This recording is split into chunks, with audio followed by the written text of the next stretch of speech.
back. It's great to be back. But you may notice a little bit of sadness in my face. You see, I've had such a wonderful time being here. According to Pastor David, this is not a job, this is work. I have enjoyed myself. It is never stressful coming here to be with you all. I've really had a great time. But sadly, this is my last formal presentation. So what I thought I would do is do a summary, a whistle-stop tour of everything we've spoken about during the last 2 weeks, if that's okay with you. What I will do is highlight the things that you can do to prevent or reverse all of the diseases that we've been talking about. Okay, now, as you've seen, we've been going through these colors. Each disease is a different color. But you know what? You can't talk about health and disease without talking about COVID-19. Now, just in case you have not been on this planet for the last few years, is there anybody who has not heard of COVID-19? I don't see any hands. I'm sure there are no hands wherever you are watching. You see, COVID-19 took over the world for a while, right? But you know, right at the beginning, when the pandemic started, especially in England, we were looking over the water to Italy, and we were realizing that certain things were happening. In fact, the National Institute of Health told us that over 99% of the people who died from COVID-19 early in the pandemic had at least one underlying disease. Over 99%.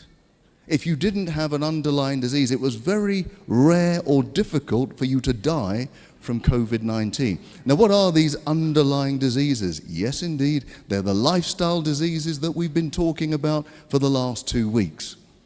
Asthma, diabetes, hypertension, heart disease. What it's saying is that these diseases have weakened the system so that when a virus comes along, it becomes incredibly difficult to survive from it. Let me give you an illustration. I think a lifestyle disease is a bit like having a bear stalking you in the distance. I don't know if anybody has had a bear stalking you in the distance. If it's far away, okay, you don't want it there, but it's not imminently behind me, so it's not going to kill me.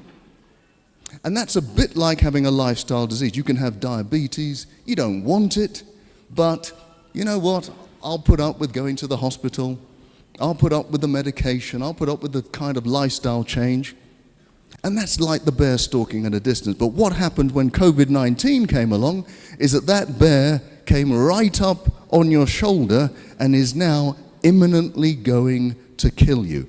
Diabetes that you could live with for decades on medication was now a lethal element in your life.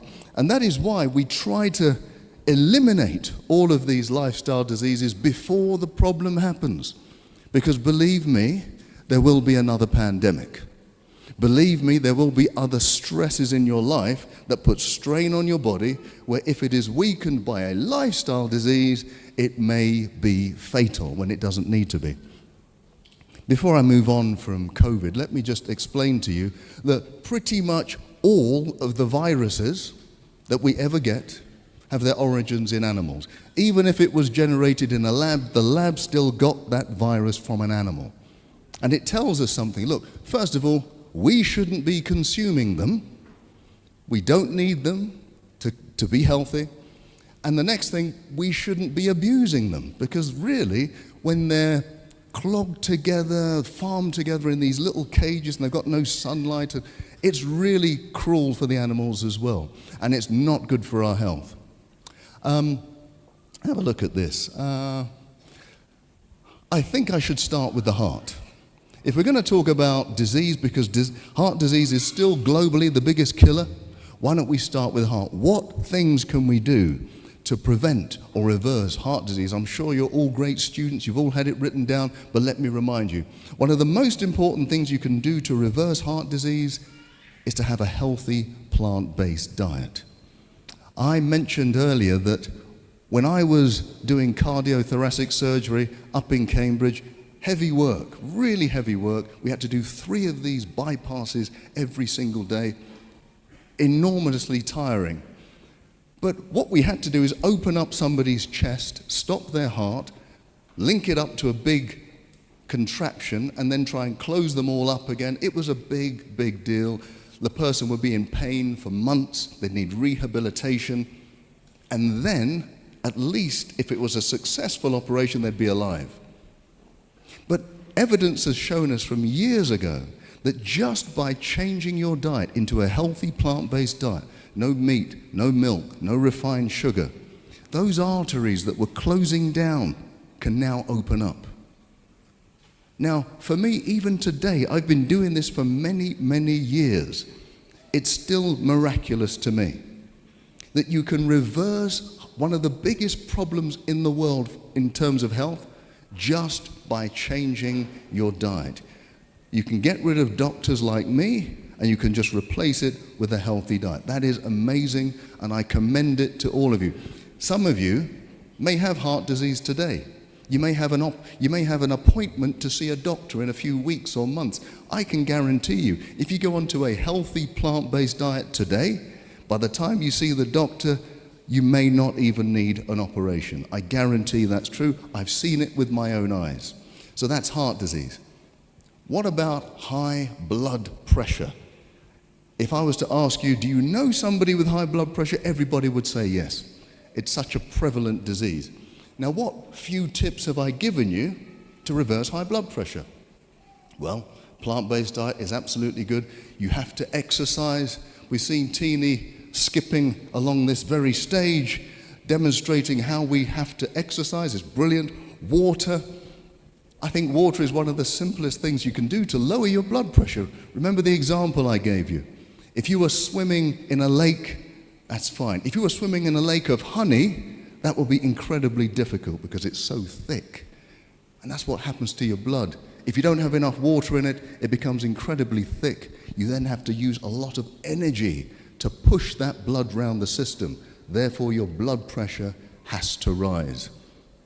Here's something though, going on from the plant-based diet, we said that greens do something quite remarkable in our arteries. They get the interior of our arteries to release a chemical called nitric oxide. That nitric oxide opens up the arteries all over. I told you nitric oxide is the active ingredient of Viagra. Okay, I know none of you have heard of it, none of you need to use it, but I can tell you when it comes to things like erectile dysfunction, rather than reaching for the pill, the best thing to do is reach for those greens. And let me remind you, gentlemen, because this is very important, if you have an episode of erectile dysfunction, you're at a high risk of having a heart attack or a stroke in the next 5 years. So rather than just going to the pill, start thinking about changing your lifestyles. Number 3, cancer. What things have we said about cancer? Well, I always tell people, and I've been speaking to a lot of people in the clinics throughout the weeks, if you have cancer, there are certain things that you must do. Cancer loves sugar, you must eliminate refined sugar. Vitamin D is key. You must have high levels of vitamin D. I recommend 20,000 units per day. Along with that, vitamin C, high dose. I have seen with my very own eyes people on high doses of vitamin C having their cancer reversed. We cannot guarantee it. Don't quote me. You can't guarantee it. But I have seen people on high doses of vitamin C have their cancer reversed. And remember, if you do have cancer, you must seek medical advice. I told you earlier during the week that those people who just say, I just want to go the natural route, often they don't survive. What you must do is seek medical attention and do the lifestyle, and then you have the best possible chance of surviving cancer. Medical attention alone does something, but it doesn't do everything. I remember when I used to be in the hospitals, the doctors would treat you for cancer and then allow you to eat the same foods that would cause cancer. That doesn't make any sense. So hospital treatment is good, but match that with lifestyle change, you've got a great chance of getting through, honestly. Now, what else can you do for cancer? I always say you should spice up your life. Spice up your life. Spices are really the keys to a healthy lifestyle too. They're like nature's natural drugs. The more spices you have in your life, the better your cells are going to be. Turmeric, most of us have heard of turmeric. It's a powerful antioxidant. And if you take away the oxidation of your cells, it reduces the risk of cancer. Ginger is like it. It's also anti-inflammatory. Cinnamon is brilliant. Cinnamon, not only does it lower your blood sugar, which if you have low blood sugar, the cancer doesn't grow too well, but cinnamon is brilliant in terms of fighting off viruses. In fact, they discovered this over 100 years ago. The women who harvested the cinnamon bark never got measles, never got tuberculosis. And cinnamon, if you have anybody in your family who has any kind of viral illness, you give everyone in the household cinnamon, it's less likely that you'll get the infection. Cardamom is very interesting because it actually makes you make more natural killer cells. They have a lethal name, but they do an awful lot of good. They're the white blood cells that defeat cancer. Diabetes. How do you beat diabetes? Definitely you need a healthy plant-based diet. But what else do we need to do? We should, every time you go for a meal and you're a diabetic, as you put your fork down, you should get up and go for a walk. Get up and go for a walk. What does that do? Well, as you're walking, you're using the big muscles in your body. Those muscles will absorb sugar very quickly. And so it will keep your blood sugar levels quite low. You then don't need to release a lot of insulin to deal with the sugar, and that means your cells can become insulin sensitive again. Insulin sensitivity is the opposite of diabetes. It can actually cure diabetes. I've told you quite boldly that anybody with type 2 diabetes does not have to live with it. Type 2 diabetes is completely reversible. Type 1 is more difficult, but type 2, completely reversible. So you do not have to live with it. Change your lifestyle and get rid of it. Okay, autoimmune disease, that was the last talk I did. That refers to all of these antibody diseases that are attacking different parts of the body. There are roughly 400 or 500 of them. Wherever you've got tissues in your body, you will have an auto-antibody if things go badly. And I must say, although I didn't talk about it, one of the biggest causes of infertility is autoimmune disease. Now, I know people go to the hospital for IVF treatment, absolutely, but rarely do they get to the bottom of what is the problem. And it's usually that you've got antibodies attacking your organs inside that makes it almost impossible to conceive. So everything you've heard me talk about with autoimmune disease, you need to apply if you want to get pregnant. Okay. Now, you've seen my details. I'm hoping that in 9 months I'm going to get lots of communications of people telling me, yeah, we have a child. So it's possible, believe me. Now, some of the things, if you weren't here the other day, some of the big things that you need to do to get rid of autoimmune disease is get rid of milk, because milk is one of the key factors that generates these antibodies. Deal with stress. Make sure you avoid refined sugar. Have high doses of vitamin D. If you do that, you have a great, great chance. A bit like a little boy called Bart Simpson, don't have a cow man. Stay away from the milk. Okay. Now, this is increasingly a problem on this continent of Africa. Didn't used to be. You go back 50 years, there was very little obesity on this continent in Africa. Now, with all of the imports of Western culture, including Western food and Western lifestyle, we're getting exactly the same problems that they get in the West. How do we defeat it? I always say, get rid of the white stuff. This is not a racist statement, folks. This is not a racist statement. I'm saying get rid of the white rice, white flour, white pasta, and of course that white substance, sugar. You know, sugar, if you look at it from afar, it looks a bit like heroin. And by the way, it activates exactly the same parts of your brain for heroin addiction. That's why giving up sugar can become so difficult. But remember, I did give you some help in overcoming sugar addiction. Remember the Dr. Chidi method, named after some obscure doctor? You remember that? So for those of you who don't remember, let me tell you, when that donut is calling out your name, the worst thing you can do is say, I can't eat the donut. Because if you do that, your brain will just desire it even more. What you must do is say, I will eat the donut, but I'll eat it in half an hour. At the same time, eat yourself an apple. Now that apple will release sugar slowly into your bloodstream, slowly so that you don't get this insulin spike. And after half an hour, you'll have enough sugar in your system to overcome the desire for the donut. You're not looking convinced. If at the end of the half an hour you still want that donut, do the same thing again. At the end of the day, you may have eaten 5 apples. That's okay, that's your 5 a day, right? But even if you fall off the wagon, even if you succumb to the donut, I guarantee you will eat it less frequently than if you didn't try the Dr. Chidi method. What does Dr. Chidi stand for? Don't resist it, choose to have it, but delay it. Dr. Chidi, there you go. Now you'll remember my name, okay? That's the only reason why I did that for you. But seriously, sugar has been a serious business, especially on this continent. We used to be slaves for sugar, now we're slaves to sugar. We need to get rid of the sugar, absolutely. Now, we must not forget dementia. Okay, some of you understood what I was talking about. We must not forget dementia. Okay, I can hear one person, they've understood.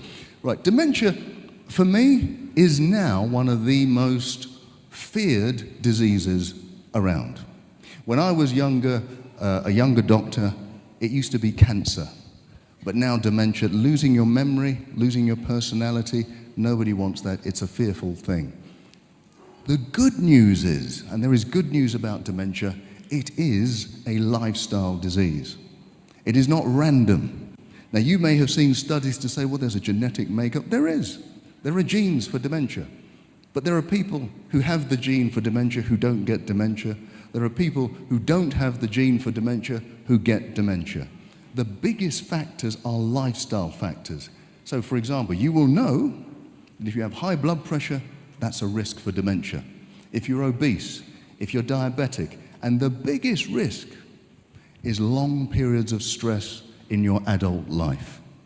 If you do not know how to manage stress in your adult life, that is the biggest risk factor for dementia. So we're going to need to know how to manage the stress. We're also going to have to change our lifestyle, make sure we have the right diet. There's been lots of studies done. On this continent, actually, there's been a Nigerian study which showed that the more berries you have in your diet, the less likely you are to have Alzheimer's. It's even more significant than that. They have showed that if you have dementia, early signs of dementia, you go onto a healthy diet, have lots of berries, you can reverse up to 90% of the symptoms. Now maybe you've never heard that before. Because most people think, once I've got dementia, it's just a long road down to ruin. That's not true.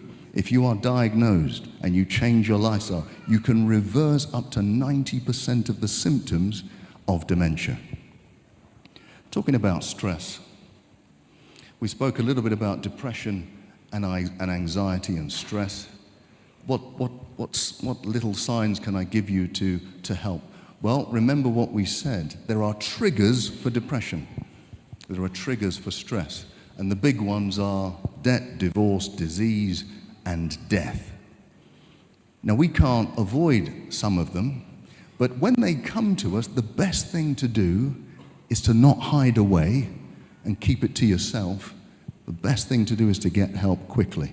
The quicker we get help, the quicker we understand that we're not alone, that other people are going through exactly the same thing, the quicker we can cure ourselves or head off depression. What else do we need to do? If you're depressed, you might find it difficult, but one of the ways to break that cycle of depression is to get into some physical activity, whether it's going for a walk, a run, a swim, whatever. Maybe you need somebody to encourage you to do it, but it will break that cycle of depression quicker than just about anything. The next thing you can do is do something, even if it's small, for somebody else. That sounds strange. You're depressed. Why am I going to do something for somebody else? Well, we have shown through scientific endeavor that by doing even a small thing for someone else, it takes your mind off of yourself. And that can break that cycle of that spiral of self-thought. So the more you can do for somebody else, even if you don't feel like it, think of it as if you're doing something for yourself when you're doing something for somebody else. Being kind to somebody else is actually being kind to yourself. What else? I mean, we have to know how to heal from depression, and we've talked about it a lot. Forgiveness. The quicker we can start to forgive ourselves, forgive others, if you're able to do that, it is a quicker release from the grips of depression and stress. Every study I've seen in the last 10 years has an element of letting go of past trauma, of past hurt. The quicker we're able to do that, the greater the chance we're going to be free from depression. And we want to be free from depression. Because in fact, even at the heart of most of these diseases that I've been talking about is a level of stress. Stress makes every disease worse. It doesn't improve one disease. Right, so in fact, we know that disease is what? Dis-ease. So if we want to get rid of disease, we're going to have to start to be at ease with ourselves. We can only do that if we learn to forgive, if we learn to let go, and if we learn to look forward and stop looking back. But if we do look back, if I'm looking back to that episode of my life when I was hurt, let it always be looking back with forgiveness. Let it never be looking back with hurt and bitterness and anger. Let it always be that I'm looking back with forgiveness. When we look forward, the reason why we're here, this is hope for Africa, right? When we look forward with hope. Because there is always hope when you are in the presence of the Lord Jesus Christ. There is always hope. It doesn't matter where you find yourself. You could be in the darkest prison. And that could be a physical prison or an emotional prison. We should always be looking forward with hope. When we look down, and by looking down, I'm telling you that there are people that are in need of your help, people who don't have quite as much as you. It may not be money, it may be just a smile, it may be some company, it may be anything. When we're looking down, may we always look down with compassion, because that compassion doesn't just help the person you're helping, it actually helps us too. And finally, the final place to look is to look up, and to look up with gratitude. Wherever we find ourselves to be, let's remember that God has got us here. He will get us out of wherever we are, and He has a great future in store for all of us. We should be full of hope. We should be full of gratitude because we serve a mighty God. He will never leave us. He will never abandon us. It doesn't matter if everybody abandons us. He never will. Let's be grateful for that. This has been an absolute pleasure for me to be here, to be with you all, to be with my fellow colleagues and who have been sharing wonderful messages. And I'm very sad that this is my last time to be here. But what I do know is what we have done here and what we have left here is a massive hope for the whole continent. Wherever you're watching, whichever country, I know it's even beyond Africa, I'm going to leave you with hope. Whatever illness you find yourself in, there is always hope. There are certain diseases that we now know that we can cure, you don't have to live with. There is hope. You are viewing this, you are part of this wonderful church organization. Do you know This church is responsible for being pioneers of health globally throughout history. I would encourage you to remember that you are children, men and women, of hope. I look forward to seeing you again one day, if not here, in the earth made new and in heaven. Amen.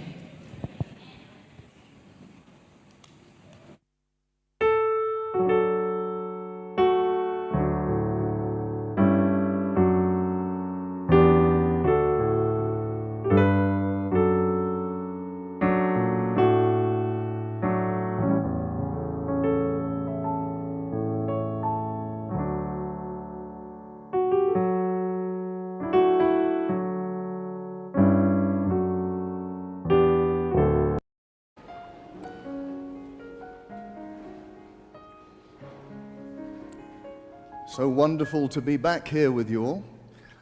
It is such a privilege to be part of this wonderful congregation and experience this hope for Africa.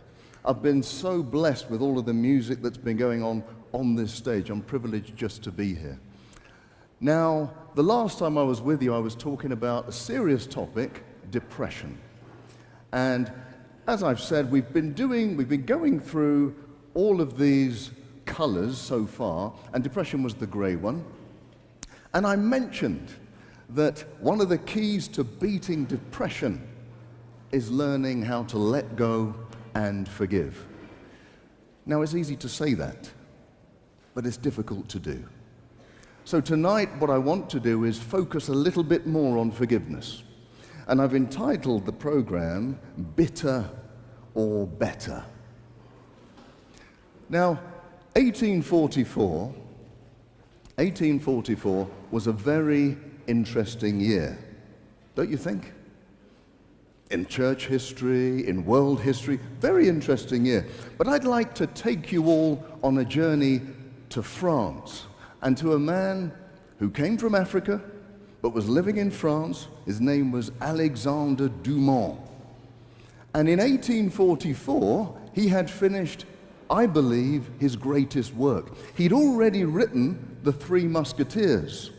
Maybe you didn't know an African man wrote that. But in 1844, he did his best work, which was The Count of Monte Cristo. I don't know if you've ever heard of it. If you haven't, you can read it, you can see the films, there are many versions. But The Count of Monte Cristo is a film and a book about revenge. It's a good man. It was a good man who was betrayed by his best friend. His best friend took his money, took his wife, took everything he had him thrown into prison, and whilst he was in prison, his father passed away.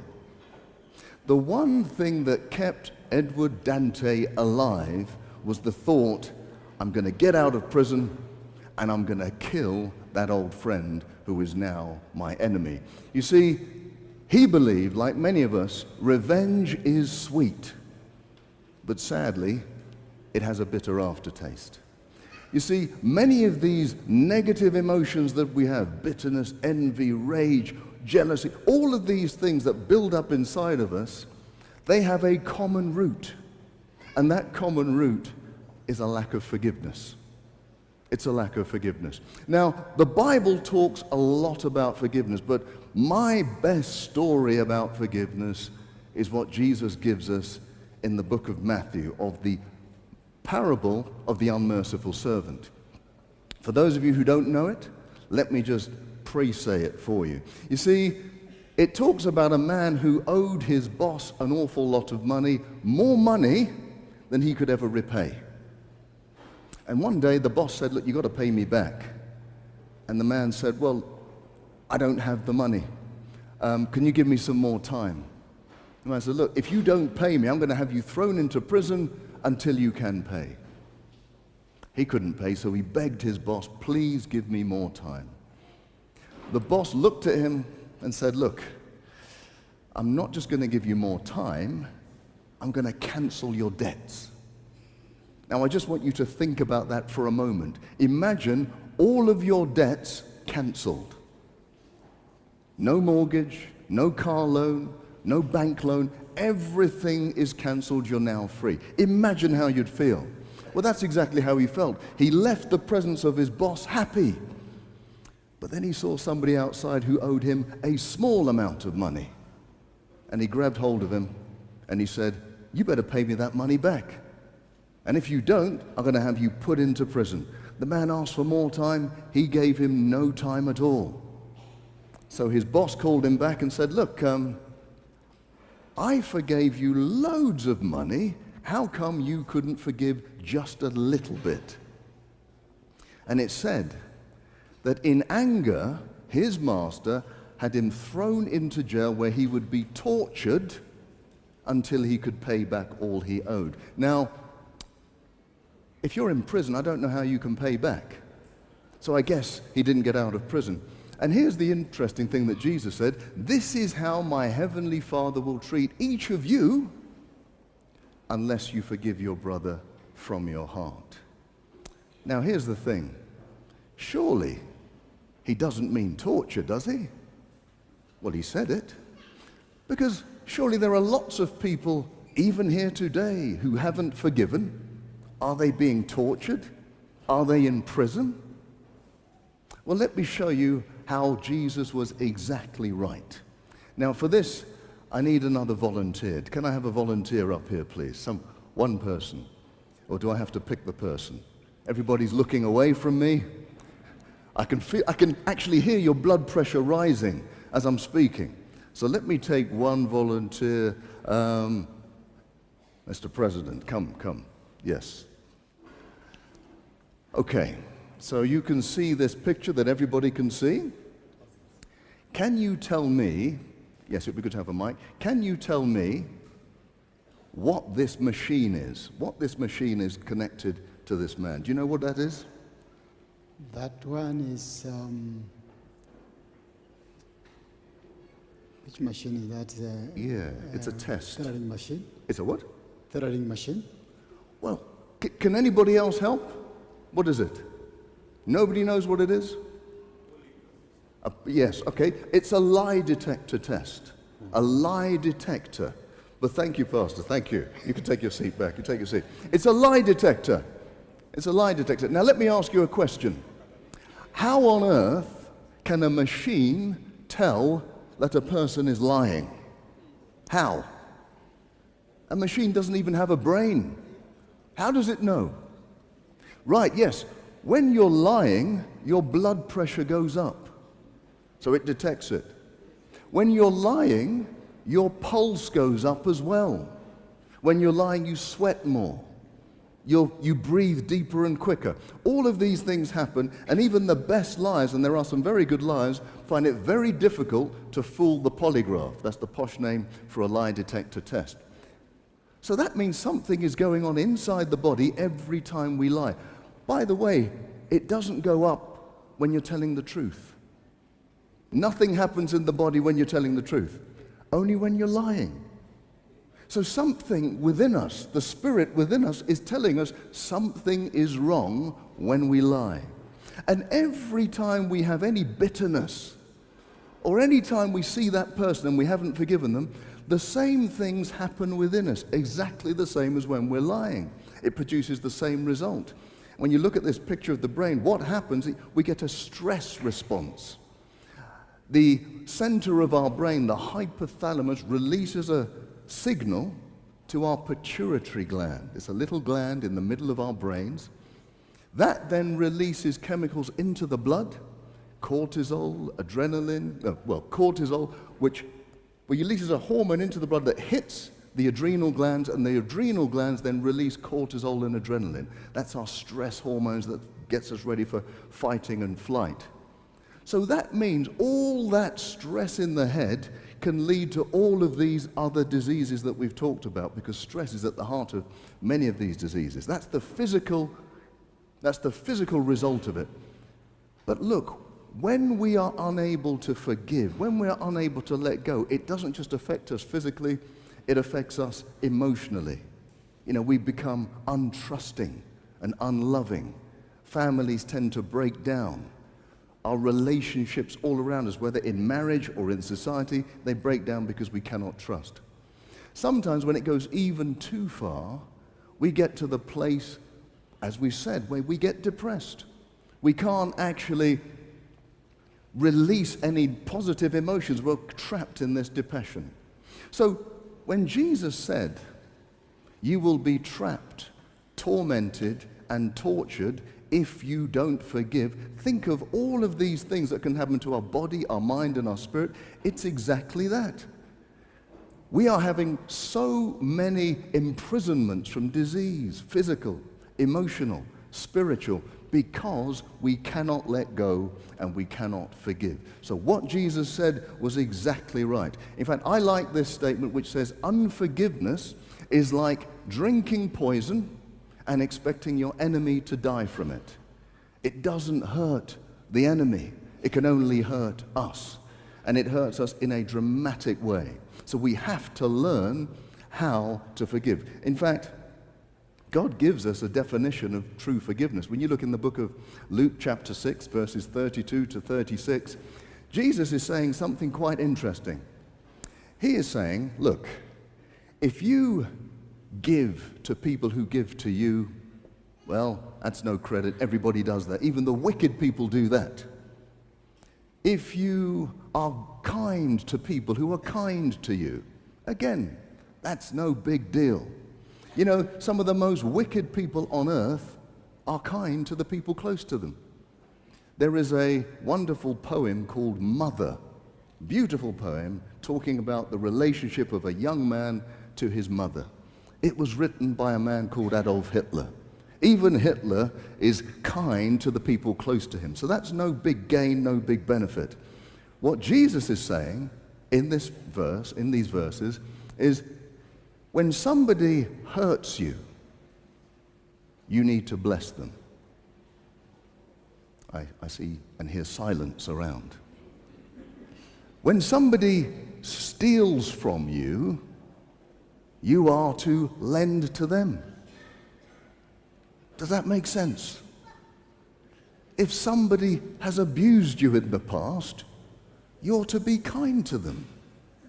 That is the definition of forgiveness that Jesus gives us. Now, I know it doesn't make sense. And it makes it even worse when Jesus said, look, unless you forgive, you cannot be forgiven. Now, this is a hard thing to take, right? Now, I've come to give you some encouragement. I don't think I've encouraged you so far. Maybe you feel a little bit worse. But I am going to give you some encouragement because we all need it. This forgiveness is, I believe, at the heart of health. If we can learn to forgive ourselves and to forgive other people, we can be free. So let's take some encouragement.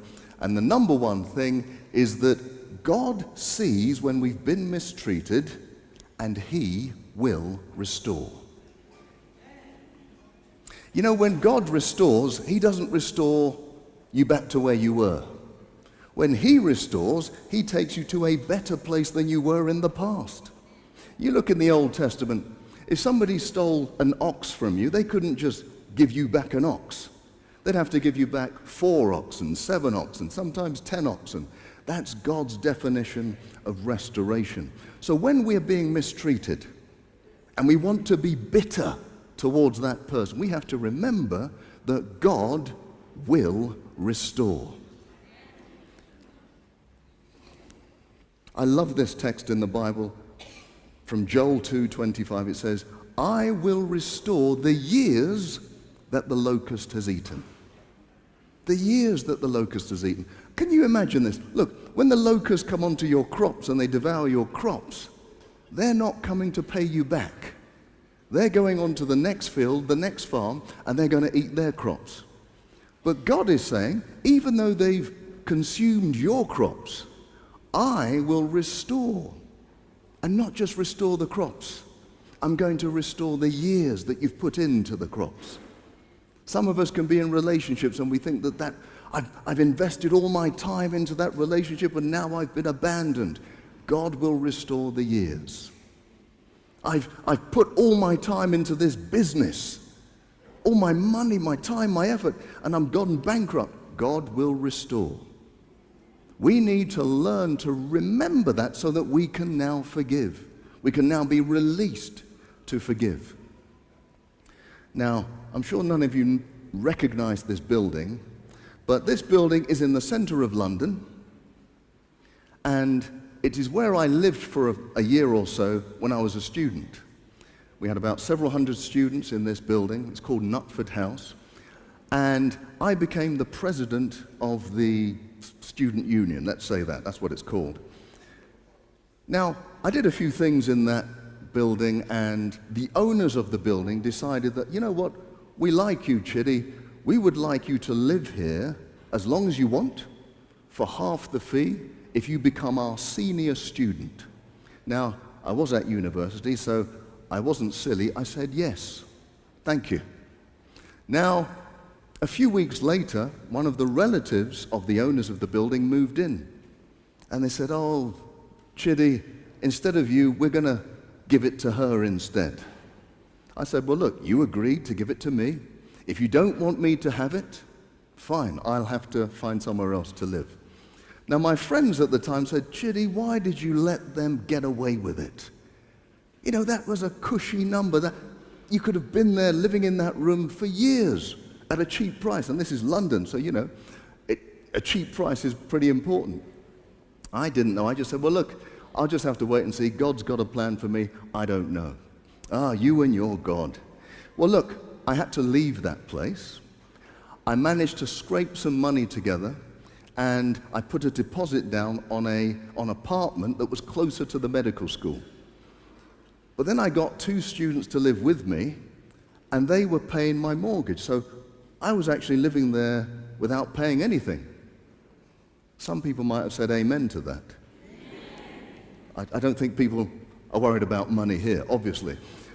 Now, something happened, though. A few years down the line, because I bought the place for £90,000, £90,000. 2 years down the line, I realized that the place was now worth £300,000. Still no amens. Okay, all right. By the time I left medical school, because I know you're not interested, but I'll just tell you, the amount had grown an awful lot, okay? So, I then used some of that money to open up a restaurant. Then I opened up another one. These were vegetarian restaurants in the heart of London. They did quite well. No amens. Right. So they did quite well. Now, do you think that I went back to Knutford House and said to them, you robbed me. I should still be living in that one room where I have to share the bathroom with 50 different other guys? You robbed me. Do you think I went back to them? No. I went back to them to thank them. Because if I wasn't kicked out of that house, I wouldn't have had all that God had in store for me. God had restored the years that the locust had eaten. And that's what he wants to do for all of us. We cannot stay bitter. If we stay bitter, we're missing the mark. God wants to make us better. Even when you're standing before your enemy, he still wants to make you better. We are able to forgive if we understand this. Everybody knows the story of David and Goliath. But I always say, when David was in front of Goliath, I don't think he saw Goliath the way we see him. You see, many of us read that story and we say, well, Goliath was sent to destroy David. But the Bible tells me something else. It says Goliath was sent to promote David. Because David, when he met Goliath and left him, was promoted from a shepherd to a king. If he never met Goliath, well, where would he be? Great shepherd. Many of us are facing Goliaths in our lives today. We're facing huge Goliaths. Goliaths of health. You know, when you get that diagnosis from the doctor, that's a Goliath. Financial Goliaths. I know we know about that. What about Goliaths in the family? Lacking love, abuse, whatever. These are Goliaths that are very difficult to overcome. And we look at them like Goliath and we say, this is here to defeat me. But God can use that Goliath to promote you, just like David. So when that test comes, when that abuse comes, when that theft comes, we must look at it like this Goliath is here to promote me, not defeat me. Now, we've talked a little bit about this in our meetings. Why does bad stuff happen to good people? I don't have all the answers. I like what Elder Finley has to say, and he'll be saying more. But a small answer is, look, I don't think God is content with good people. He wants to have great people. And if you go to the library and you go to read any of the autobiographies of great men and women of old, none of them had an easy life. None of them said, I came from a happy family. I had everything in front of me and I became great. It just doesn't happen like that. It comes through difficulty. You look through your Bible, all of these great men and women in the Bible, none of them had an easy life. All of them had lives that we really wouldn't want. So God is not content with us being good. He wants to promote us to be great. And that comes with difficulty. That comes with difficult people who may steal from you, abuse you. But God doesn't want to use that to make you bitter. He wants you to be better. Okay, now, my last tip is how to turn 2 into 4. This is not a mathematical question. It's actually how to turn the word 2 into 4. Okay, I know you don't understand what I'm saying, so I'm going to explain it for you. Let me take you back to 2009, the inauguration. I don't know if you remember that, in America. I took the trouble to travel to Washington from England to be at the inauguration, and I was actually in the crowd. You can probably see me at the back somewhere there. When I say I was at the back, I was at the back. Right? I couldn't see anything. But I was there. It was a freezing cold day, but it was a great day because everybody was celebrating that Barack Obama, does he have some links to this area? I think he has a few links to this area. You know, there was a man called Tom Mboya. Do you remember that man, Tom Mboya? He had a great vision in Kenya, right? Great vision. And he went to the United States. And he said, well, look, we want to get some of our brightest students from Kenya to go to some of the best universities in America. This it was called the Airlift. Wonderful stuff. And lots of students went to America, went to the best universities. You know, one of the first men to go to America was Barack Obama's father. One of the very first men to do that. And then we get President Barack Obama. Look, when I was there, before the inauguration, on the news they were saying he was studying to be president. How do you study to be president? Well, actually, he ended up studying this man, Abraham Lincoln, still considered the greatest president of the United States. And this was a truly great man. He united the United States. He ended slavery. A great man, did wonderful work. He wasn't just a great president, he was actually quite a wise man. This is what he had to say. The best way to destroy an enemy is to make him a friend. That was one of the most powerful men at the time, but he was humble as well. Now, one would ask, well, what made Abraham Lincoln so good? And I always say, well, just look at his life. His life will give you an indication of how he got there. Look at the life of Abraham Lincoln.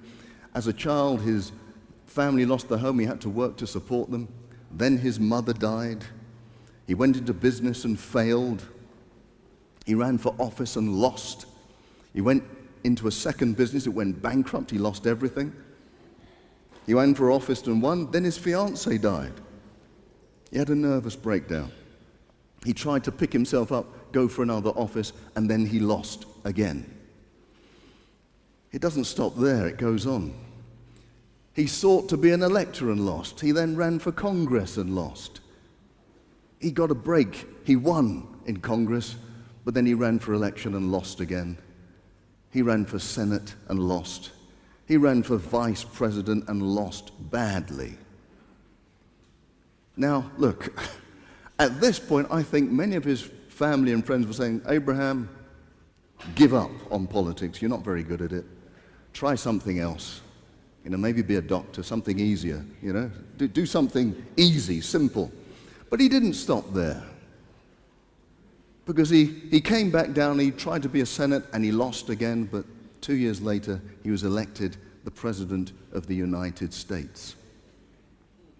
Now, Abraham Lincoln discovered something that most of us don't understand. All the negative things that were happening to him weren't actually happening to him, they were happening for him. They were developing him. The negative losses, the knockbacks, the defeats. It wasn't God trying to punish you. It is God trying to prepare you. When people even steal from you, when you have those relationship breakdowns that you think is totally unfair, it is to develop us, not to defeat us. That is exactly why God allows us to go through these problems. And that is why we are able to forgive. Because we know that God is looking out for us. It doesn't matter who this person is standing in our way. We can release the bitterness because we know God has got a better plan for us. That relationship that was destroyed, God has a better plan. He has a better business. He can restore your health. And if you've been watching over the last few days, you will see that Sister Finley has been showing us how your health can be restored with simple principles. One of them yesterday was love, the key to health, really the key to health. So defeats didn't happen to Abraham Lincoln, they happened for him. Now I'm just going to play this video as we draw up to a close, and then I'm just going to get you to do something for me, and we will understand how we can learn to forgive.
But we're in the place of the unmerciful servant. He's paid everything for us. He's forgiven us everything, whatever our little thing is, we need to let it go for our health and for our future. Amen.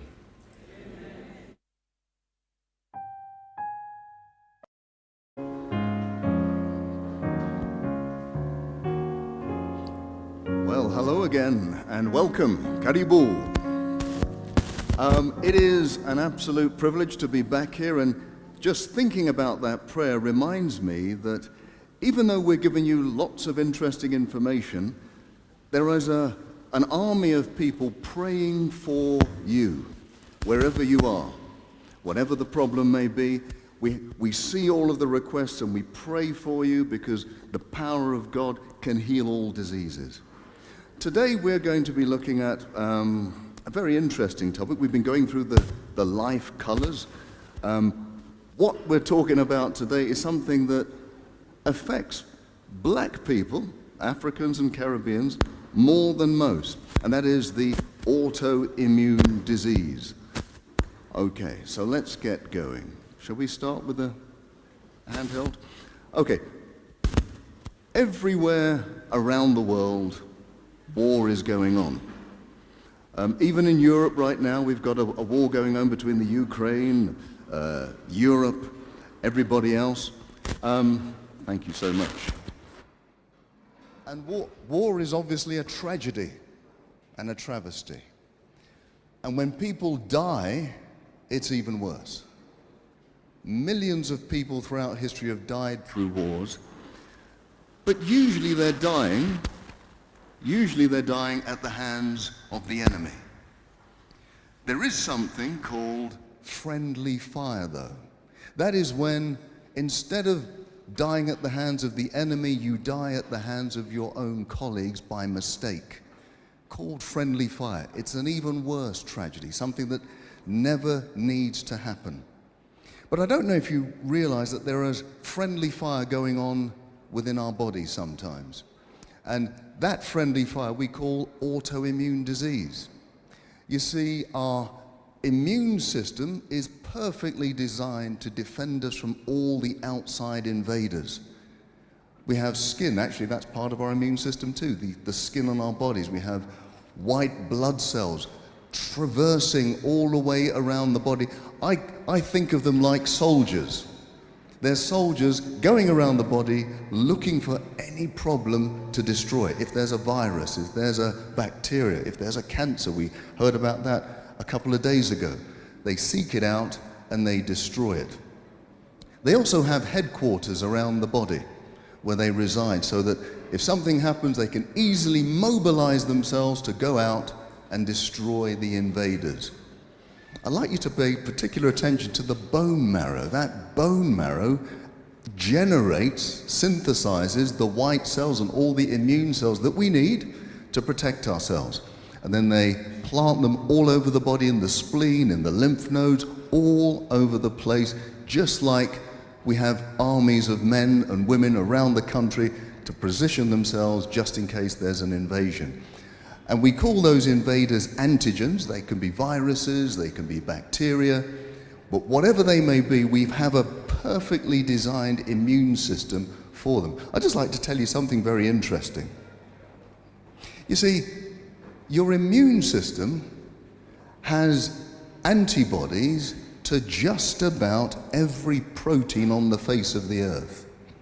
Proteins that you will never see.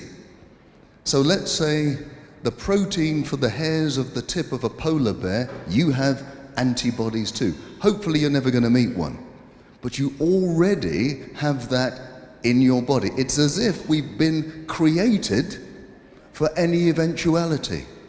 We're not random beings, we have actually been created. And I think the immune system brings that out.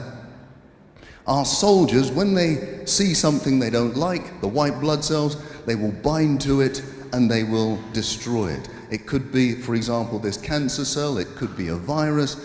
Without us even thinking about it, these cells go out and do our bidding. If we had to think about everything that these cells do, we would have no time for anything else. They do it without our help, without our instruction. As I say, autoimmunity is friendly fire. Anywhere there is tissue in the body, you can have antibodies seeking to destroy it. So autoimmunity takes in a whole lot of diseases. I remember when I was at medical school, if there was a disease that was really weird and we didn't really know the origin of it, it was usually an autoimmune problem. So as I say, it can be in the brain, you can have Parkinson's disease, it can be lupus, which has problems all over the body, it can be your thyroid gland, it can be your nerves or your joints. All of those tissues can be attacked and cause disease. And these are some of the ones that you probably would have, actually, this is a better slide. The bowels, the lungs, absolutely everything can be affected. Okay.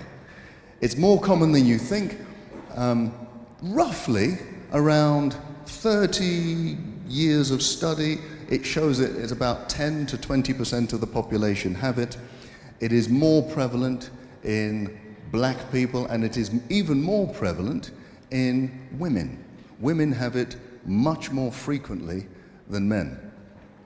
And that's why, if you're a black woman, this is something you really need to think about. Back in England, I would say half of the women I come across who are black women have some sort of autoimmune problem. It could be anemia, simple as that. That is a branch of autoimmunity. So this is something that if you're a black woman, you need to listen to very carefully. Why does this happen? Why do our immune cells that are here to defend us start hurting us? Why does it happen? Well, most of it starts in the gut. And we call it a leaky gut. What do I mean by that? You see, our gut is perfectly designed to absorb everything we need to eat.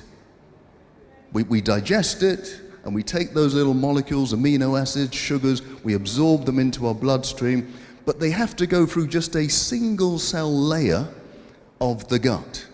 That single cell, even though it is just so thin, it is absolutely brilliant.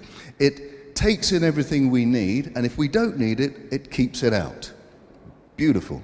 But sometimes that single cell layer breaks down. They separate from each other.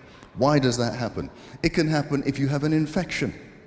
It can happen if you're stressed. It can happen if you are on certain types of drugs like steroids, antibiotics. All of those things can create that leaky gut. Then what happens? Well, the proteins that are supposed to be digested before they get absorbed into the system, that are still quite big, they pass into the bloodstream when they shouldn't. And when that happens, your immune system, your antibodies, detect them and say, hey, this is foreign. It shouldn't be there. Let's destroy it. And when it's destroyed, the antibodies don't just stay there. They say, well, let's go and find something else that looks like what we've destroyed. So if they've been designed to destroy a certain code on a certain type of food, they will look around your body for something that looks similar. So if the joints of your bones look similar to what they've destroyed, they will then start to attack those joints of your bones. If it's in your brain, if it's in your bowel, the same thing. And so you now have this big army of autoantibodies that are now destroying our own bodies. Okay. Now, at the bottom of that slide you can see type 1 diabetes, because we've known this for a very long time. Type 1 diabetes, which is an autoimmune diabetes, not like type 2, can be triggered by what is written there, bovine protein. Now, bovine protein simply means protein from the cow, and the most common protein from the cow that triggers autoimmunity is milk protein. So milk proteins generate these antibodies that then start to attack our cells. We've been talking about that over the last few days. What else can cause the inflammation, the separation of your bowel, of your single cell layer? Sugar. Sugar doesn't make anything better. Always causes inflammation. It causes inflammation of the end organ, and it causes the guts to open up to let these big proteins through. Something else that can do it. So for example, if you have thyroid disease, you are almost certainly going to be susceptible not just to milk protein, but also to wheat protein. Now, why should that be? What's wrong with wheat? You know, wheat is a natural product.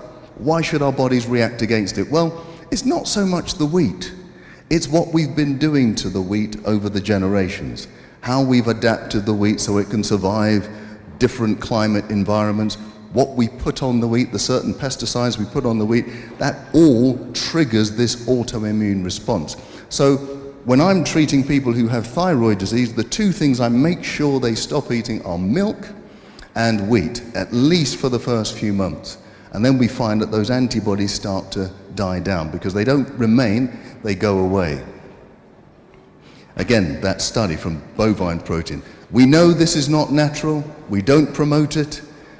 We've said, in case you weren't here earlier, that the only animal that drinks milk into adulthood is us, human beings, and we're the ones suffering from all of these diseases. No animal really drinks the milk of other animals in the wild either. So it's something we need to learn from nature about. Now, when you're talking about autoimmunity, you really have to take in the sun. Now, why do I say that? Well, have a look at this map of the world. This is the multiple sclerosis map of the world. And what do I mean by that? All the highly colored areas that you can see, they have high levels of multiple sclerosis. The pink areas, the purple areas, very high levels of multiple sclerosis. As you go down, when you get to the equator, very few people have multiple sclerosis. So people did lots of studies and they said, well, why should it be that people on the equator have fewer episodes of multiple sclerosis? And they realized that it was the sun. The more sun you have, the fewer episodes of multiple sclerosis, and in fact, the fewer autoimmune problems you have. Now you might say, but you know, we live in a hot country and we've got lots of autoimmunity. The problem is we don't expose ourselves enough to the sun. You know, we need to get out into the fresh air, into the sun as often as possible with our shorts, with our t-shirts, and expose our bodies to the sun, let the sun get into our bodies, and then it will do its healing effect. Because vitamin D does something that no other drug can do. Vitamin D is what is generated when the sun hits our skin. Now what it does, it is able to suppress the autoimmune antibodies, but at the same time boost the good antibodies. There's no drug in the world that can do that. If you go to your doctor and you have an autoimmune problem, one of the drugs they'll give you are steroids. What do steroids do? They wipe out all of the immune system. So you are now vulnerable to things like cancers and infections. Vitamin D will boost those antibodies but suppress the bad ones. Now, how do you reverse autoimmunity? These are some of the basic things that I would suggest if you really want to put an arrest to autoimmunity. The first thing you have to do is remove all dairy and wheat products. I've just said that because your antibodies are being raised to the proteins within those proteins. The next thing is to eliminate refined sugar. It keeps coming up, refined sugar. The more refined sugar you have in your system, the more inflamed you're going to be. Now, I am not suggesting that you get rid of fruit. Fruit is not refined sugar. Fruit is the sugar designed for our bodies. That will not do you any harm, but it's the refined stuff that you see in the packets and the cans that you find in the supermarkets. Those are the ones that will make your life really difficult if you have an autoimmune problem. Most people who have an autoimmune issue will tell you that it gets worse when I'm going through stress. And that's exactly what happens, because going through stress, we release our own natural cortisol, which is like a steroid, which it is a steroid. So it will then suppress our immune system and the autoimmunity rises up even worse. You must have a healthy, balanced, plant-based diet. Try to avoid the meat products, try to avoid, as I've said, all of the dairy. If you have that, you're providing yourself all of these wonderful natural antioxidants, anti-inflammatories. That's exactly what the beautiful colors of our food, beans, greens, vegetables, fruits, that's exactly what they do. Adding to it, I would say, add things like turmeric turmeric is a spice that is probably the most powerful antioxidant, anti-inflammatory, so take on that. Ginger also works well. Flax seeds are very good too because they will neutralize any of the estrogen in the system. And estrogen is constantly making you a bit more inflamed. I've said get out in the sun as much as you possibly can and take a minimum if you're having an autoimmune problem, by the way. This is not for everybody. Have a minimum of 20,000 international units of vitamin D3 every day, okay, until your problem has gone. These are the basics that I would recommend to you if you have any sort of autoimmune problem. Because even the stress, and the stress of the disease makes everything worse too. So instead of constantly releasing that stress into the system, we have to learn, as we've said before, to let go of things of the past. You know, those people that are stressing you out, they're not just stressing you out, they're actually making our condition worse. So we have to learn to let go, learn to forgive, learn to move on, look back with forgiveness and look forward with hope. Now, I'm talking about autoimmunity, but I must concentrate a little bit on bones as well. Because I've seen lots of people here who have had joint pains, back pains, all kinds of bone pains. So it's important that we just focus a little bit on that too. When you see astronauts go into space, if they spend a significant amount of time in space, they have several problems. One of the biggest problems is that their bones become brittle. You may have seen that. In fact, if they spend months out in space, when they come back to Earth, they can hardly walk. Their bones are so brittle. Now, the reason for that is that there's very little gravity out there.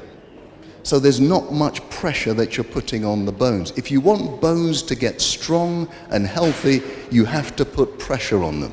What is the best way to put pressure on your bones? To walk, to run, to do exercise. Every time you stand and walk and run, you're putting more pressure right the way through your system, making those bones even stronger. One of the reasons why as people get older, their bones get weaker is because they don't move as much. Yes, I do remember the time when I was a junior doctor and I went into a nursing home and most of the people there couldn't walk, not because they had a problem, but just because they didn't get up enough. The muscles atrophied, the bones became brittle. The more we walk, the stronger our bones become. You know, as doctors, we prescribe lots of drugs to make bones stronger. But the studies tell us that there is nothing better to make your bones stronger than a healthy plant-based diet and exercise. It will trump all of those drugs. So if you're having a problem with your bones, make sure you're getting up and you're getting exercise. This person, some of you may recognize him, this person obviously has healthy bones. Obviously has healthy bones because he's running and he's doing fantastic work. But it reminds me of something. When I see people who have painful joints, the thing they usually want to do is not move. It's too painful, doctor. I don't want to move. When you stay still, the problem gets worse. Whether it's back pain, leg pain, knee pain, if you stay still, the problem will get worse. We always say motion is the best lotion. It's the best treatment to keep moving. Now you may say, well look, do I have to go through so much pain? Well, turmeric, by the way, can help with the pain. There have been many studies to show that taking turmeric daily can reduce the amount of pain even better than some of the medications that we give. So take some turmeric, get up and start moving. The more you move, the more you will find you're able to move. So get through that pain barrier, but keep on moving. Let's talk a little bit more about bones. Acid weakens bones. Let me tell you that. Acid weakens bones. The more acid you have in your system, your blood, if it becomes acid, your body says, okay, well, we need to neutralize the acid. How do we neutralize the acid? We have to take calcium from somewhere to neutralize the acid. And where do you get lots of calcium? It's in the bones. So the body shoves out loads of calcium into the blood to neutralize the acid. The more calcium that comes out of the bones, the weaker the bones become. Now, what foods have the highest amount of acid? Yes, all the things that we've been talking about. The alcohols, the red meats, the dairy products, those are the most acidic foods. The more alkaline foods are the fruits and the vegetables and the grain. I mean, you must be getting the idea now that the best way for any condition is to be on a healthy plant-based diet. It is what we were designed for. It gives strength to your bones, it gives strength to your heart, everything in the body. Okay, let me conclude with these texts. Find them in Proverbs. A cheerful heart is good medicine, but a crushed spirit dries up the bones. Isn't that an interesting statement? Dries up the bones. Now, many people think that bones are dry anyway, but that's not true. Bones are full of blood. Bones are full of tissue. In fact, you may have heard of something called bone marrow. We talked about it with the immune system. That's where all your white blood cells and red blood cells are made. But what was said before is a crushed spirit dries up the bones. In other words, when we're down, when we're not looking up but we're looking down, when we feel that things are far too much for us, when our spirit feels crushed, our bones start to dry up. And that's absolutely true. When we're stressed, when we're anxious, when we're worried, when we're releasing all these stress hormones, the bones start to dry up. The marrow starts to dry up. We don't produce as much immune cells. So you will find that when people are going through difficulty and they don't know how to cope with it, their immune system goes down. They become more susceptible to autoimmune diseases, cancers, and all of that. In fact, we know this text very well, don't we? Trust in the Lord with all your heart and lean not on your own understanding. In all your ways acknowledge him, and he will make your path straight. Do not be wise in your own eyes. Fear the Lord and shun evil. This will bring health to your body, nourishment to your bones. Isn't it interesting that if you want to have nourishment in your bones, trust in the Lord. If you want to have a healthy body and mind, trust in the Lord. Don't trust in yourself. Don't trust in the government. Don't trust in the things that you see. Trust in the Lord.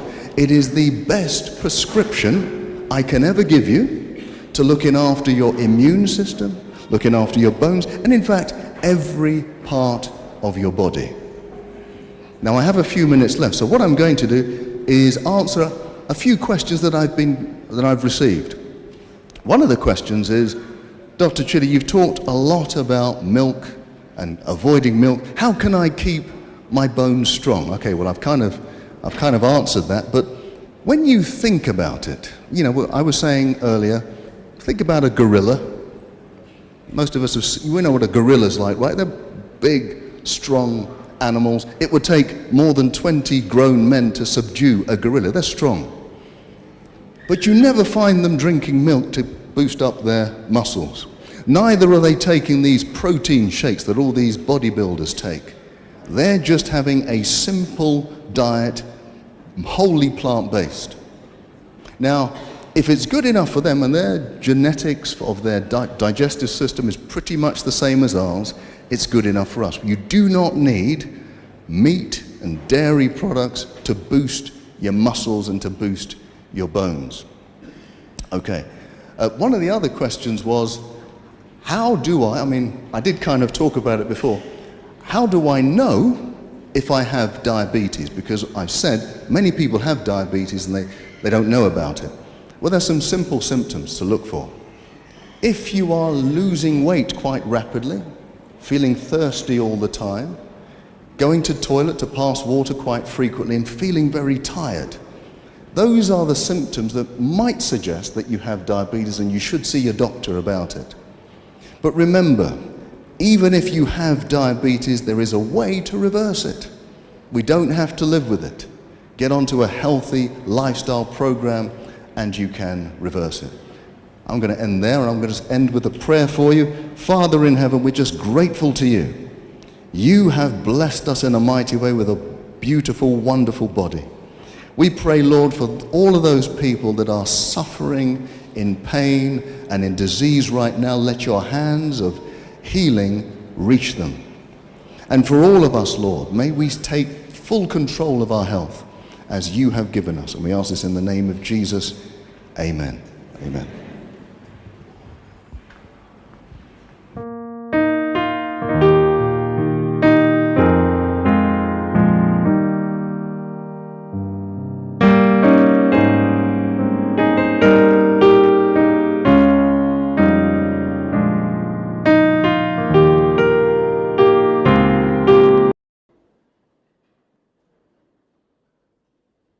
Well, hello. Hello, Kenya. Hello, wherever you are in the world right now. I'm sure it's way beyond even the shores of Africa. It is an absolute privilege for me to be here. Absolute privilege. And also to be working with my long-term friends, Mark and Ernestine Finley, who are doing such tremendous work around the world. So I'm just privileged to be here. I bring you greetings from the UK, from Great Britain. Anybody been to Great Britain? Well, you're privileged to be here. Let me tell you that, because we don't have the weather that you have. It's always raining. So when I said I was coming to Kenya, they said to me, can you take us with you? Sadly, I couldn't, but it's so great for us to be, or for me to be here. Look, I'm going to be talking to you throughout these 2 weeks about how to reverse diseases. That has been my passion since I was a very young man. And how to reverse things like diabetes, high blood pressure, all of these ailments that we feel we have to live with. But before we do that, because this is a health event, I'm going to need everybody to stand for me. Everybody stand. Those people watching online, I need you to stand as well. Yes, you think I can't see you, I can see you. Everybody needs to stand. Very good. So that's good. You've passed the first test. You can actually stand. Now, what I now want to do is ask you a few questions. If you can say yes to the questions, stay standing. If no, sit down. Simple, right? So first question. If you've been able to drink at least 1 liter of water every day of this week, stay standing. If not, sit down. Okay. Very good.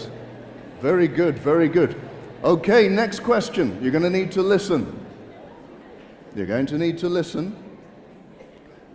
Next question. If you've been able to eat somewhere between 5 and 10 portions of fruit and vegetables each day, stay standing.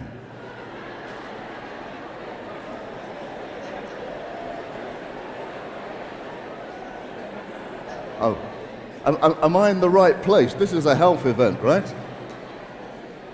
Are there any people? Oh, there are a few standing. Okay.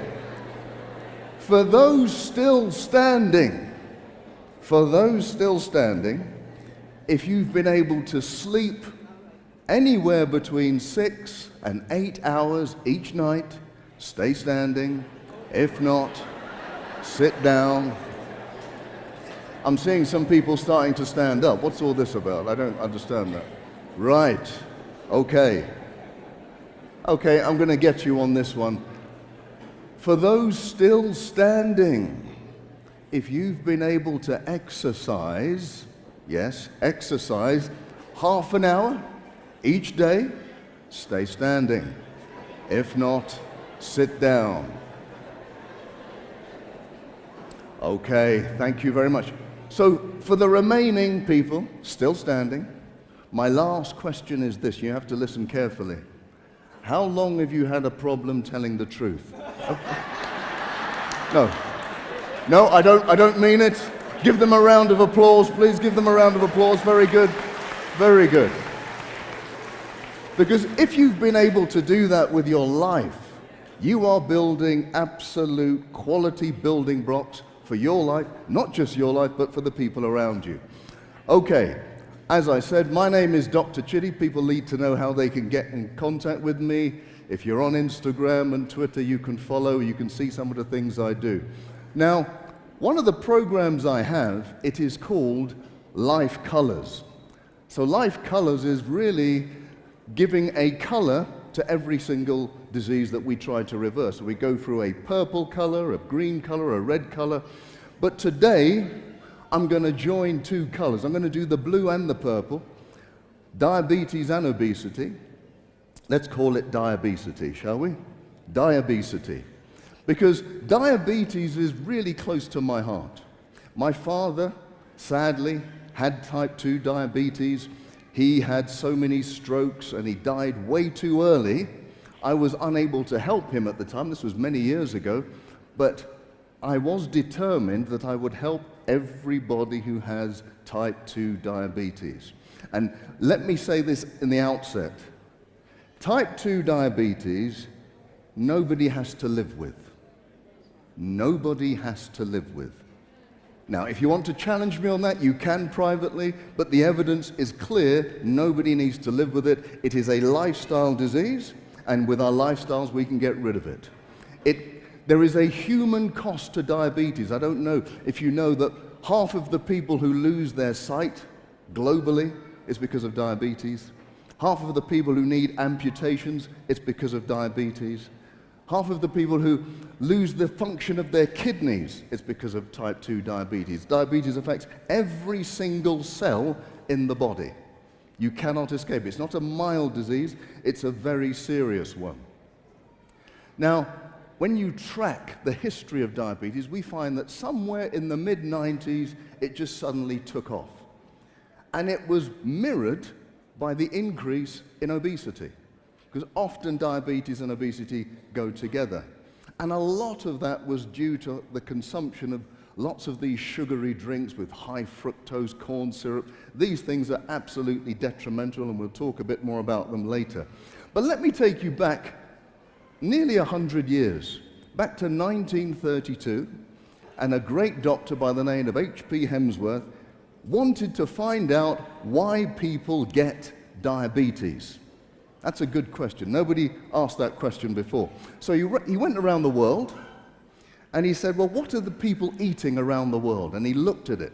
He went to Japan and Italy and Holland and the USA and England. And he made this chart, and the dark columns represent the carbohydrate in the diet. The light columns represent the fat in the diet. And that line going diagonally down is the rate of diabetes, or the presence of diabetes. Now, I know you're all very bright. So what do you see in that graph? Let me help you. It says that the more carbohydrate you eat, the lower your risk of type 2 diabetes. Does that make sense? But surely we're told the more carbohydrate you eat, the more diabetes you get. In Japan, you can see that they eat lots of carbohydrate, but they have low levels of diabetes. How can this be? Well, the truth is that carbohydrates are not all bad. Did you know that vegetables are carbohydrates? Fruits are carbohydrates. Grains and seeds, they're carbohydrates. That's what they're eating in Japan. The other ones that we know about, the chocolate, the biscuits, the cakes, the refined sugars, they're the ones that cause type 2 diabetes. So what we need to do, it seems, we need to eat more of the simple, whole foods. Now, I have a video. There's no sound to it, but it just kind of shows you how diabetes works, if all of you can see that. See, what happens is when we consume sugar, we break it down into its simple components, and it goes into the bloodstream. As the bloodstream absorbs all of this sugar, it needs insulin to take the sugar out of the blood, or to allow the sugar to get into the cells. And all your organs need sugar to survive, so sugar needs to come into the cell. In fact, let me tell you this. I'm pretty sure I know the answer to this question. Has anybody ever played the game Knock Down Ginger? Knock Down Ginger. I knew nobody has done this. Well, maybe they call it something different here. When I was a youth, sorry pastors, I'm confessing to you. When I was a youth, we used to play this game Knock Down Ginger. It's where you knock on the door of somebody's house and run away. Okay, I can hear some laughs. That means confession. That means confession. Now, this kind of tells me a bit of what diabetes is like. You see, when I played Knock Down Ginger, I would knock on the door, run away. Somebody would open the door. I'm not there, they'd close the door. But then I would come back and knock on the same door. And I'd do it 3 or 4 times. After the 4th time, nobody opens the door because they think, oh, it's just a child playing around. That's a bit like diabetes. You see, in order for sugar to get into the cell to be used for energy, insulin has to be released to knock on the door of the cell. So every time you eat something sweet, all of that sugar goes in the bloodstream, and the body says, no, we can't have all of this. Put it into the cell, get insulin to knock on the door of the cell. Well, after years of knocking on the door several times a day, the cell says, I'm not opening anymore. I'm not opening. That's when we get insulin resistance. The cells don't open, blood sugar builds up, and it causes so much damage throughout the body. This is not the same as type 1 diabetes. So type 1 diabetes is when we just cannot make enough insulin. Usually, and we'll talk about this later in the couple of weeks, usually because of an autoimmune attack. Autoimmunity is like all of these diseases, thyroid disease, arthritis. It destroys the pancreas. You cannot make insulin anymore. So that's not the same. It has a different cause. Now, here's my question. What's so great about the Western diet? I've just come back, actually. 2 weeks ago, I just came back from the Ivory Coast, and I have been telling them exactly what I'm going to tell you, that the Western diet is not something we should be chasing after. It is the diet that we should be running away from. We have, Africa, the continent of Africa, is the richest continent. You know that, right? With just minerals and gems and all of that. That's true, but we also produce so much food. Good, whole food. But instead, we don't pick it from our gardens. What we do, we just wait for the McDonald's and the KFC and all of that to come, and then we get all of the Western diseases. The Western diet is so full of fat and sugar and salt and protein, very low in fiber, very low in nutrients. And we can thank this man. We all know this man, right? No? Okay, well, you know his company. You know this, right? Is there anybody who's never heard of this company? Let me see your hand. Okay. Is there a McDonald's in Kenya? No, I don't think so. There's not many McDonald's in Nigeria either. But I've been told that McDonald's is coming to Africa quite soon. And when it comes, and all the changes that take place, we'll say, oh, I wonder why I'm now putting on weight. It's not because of our genes or our hormones, it's because of what we are actually consuming. But why is the Western diet so addictive? Why? I think you can find the answer in the animal kingdom. Now, who can tell me something interesting about a shark? Can you tell me something interesting about a shark? Yeah, they don't sleep, they keep moving, absolutely. Let me tell you one thing interesting you may already know. A shark can smell 1 drop of blood 1 kilometer away. 1 drop of blood 1 kilometer away. How can it do that? Why does it do that? Well, it's because animals are designed. Look, if a shark smells blood, what's it smelling? It's smelling an injured fish. So that's like fast food for a shark. Easy. Easy food. I don't have to chase it. It's going to be wounded. So it's programmed to go after it. Our bodies are like that too. We are programmed to try to save energy or conserve energy. So we want then to eat foods that are high in energy. If you give somebody sugar, they'll want more sugar.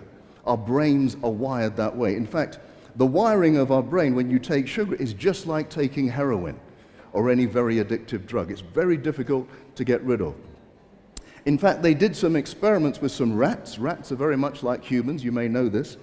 So they did some experiments with rats and they fed them complete sugar as much as they wanted to eat. What do you think happened to them? They could eat as much sugar as they wanted, and that was all they could eat. What do you think happened? No, they didn't die, they didn't get overweight. They ate as much sugar as they wanted, and then they stopped. They were fine. Then they gave them pure fat to eat. The same thing happened. They ate as much fat as they wanted, and then they stopped. But when they had the combination of 50% fat, 50% sugar, and they put them together, those rats could not stop eating, and they died from obesity. There's something about the combination of fat and sugar that makes it so addictive. And where do we find that? We find it in all the cakes and the biscuits and the ice creams, all of those things that are addictive, right? You know, I've never heard somebody say, you know, if I eat one apple, I have to eat the whole bag of apples. It's never happened. But if I have one chocolate, I have to eat everything and then go for more. So we are addicted. We're programmed sometimes. If we're exposed to that refined sugar, we'll want even more. Obesity is killing more people than starvation in the world today. That is the sad thing. We're coming up with all sorts of drugs to kind of combat this, but the drugs are not the answer. It's a whole food, plant-based diet. Obesity, I think, is very simple. I don't know any of you who did physics when you were at school. It's very simple. Because I get people say to me, Dr. Chidi, I only eat one lettuce leaf a day, and I don't understand how I've put on so much weight. Well, that would obviously break the laws of physics. You know, the matter cannot be created or destroyed. You cannot create fat out of nothing. So sometimes we just underestimate what we're eating, and we have to really keep a track on that. If we eat more calories than we burn up, we will get overweight. Okay.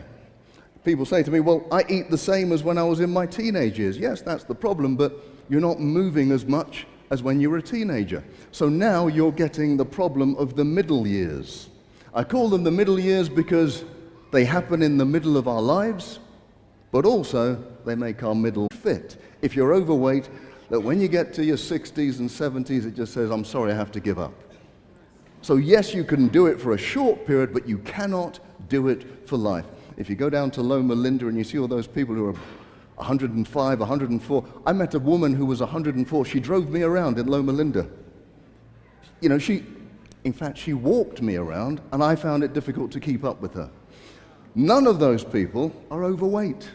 They don't make it that far. So yes, you can be fit and fat, but not for a long term. So take it as a warning. There's something we need to do. Because at the heart of all of these diseases is this lack of self-control, and we need to learn how to reverse these diseases. Are you interested in knowing exactly how you reverse diabetes? Anybody interested? Okay, 3 people are interested.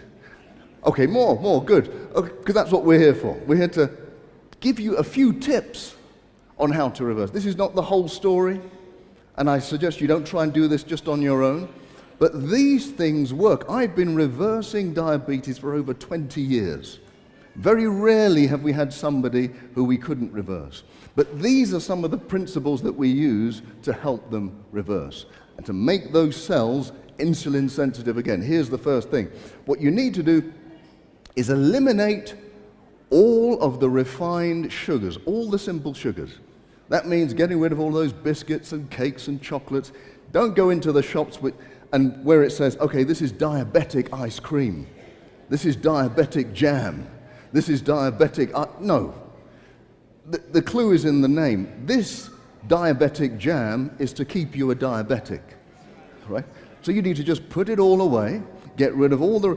And look, I've also said get rid of juices and alcohol, obviously. Those are some of the most refined sugars. When people ask me, I say, you're better off eating a donut than having grape juice, because that sugar goes straight into your system, causes those insulin spikes, and makes the problem worse. The next thing I say is cut out all of the white stuff. This is not a racist comment, folks. I'm not being racist. I'm saying get rid of the white rice and the white bread and the white pasta. You know, I know we eat white rice quite a lot on this continent.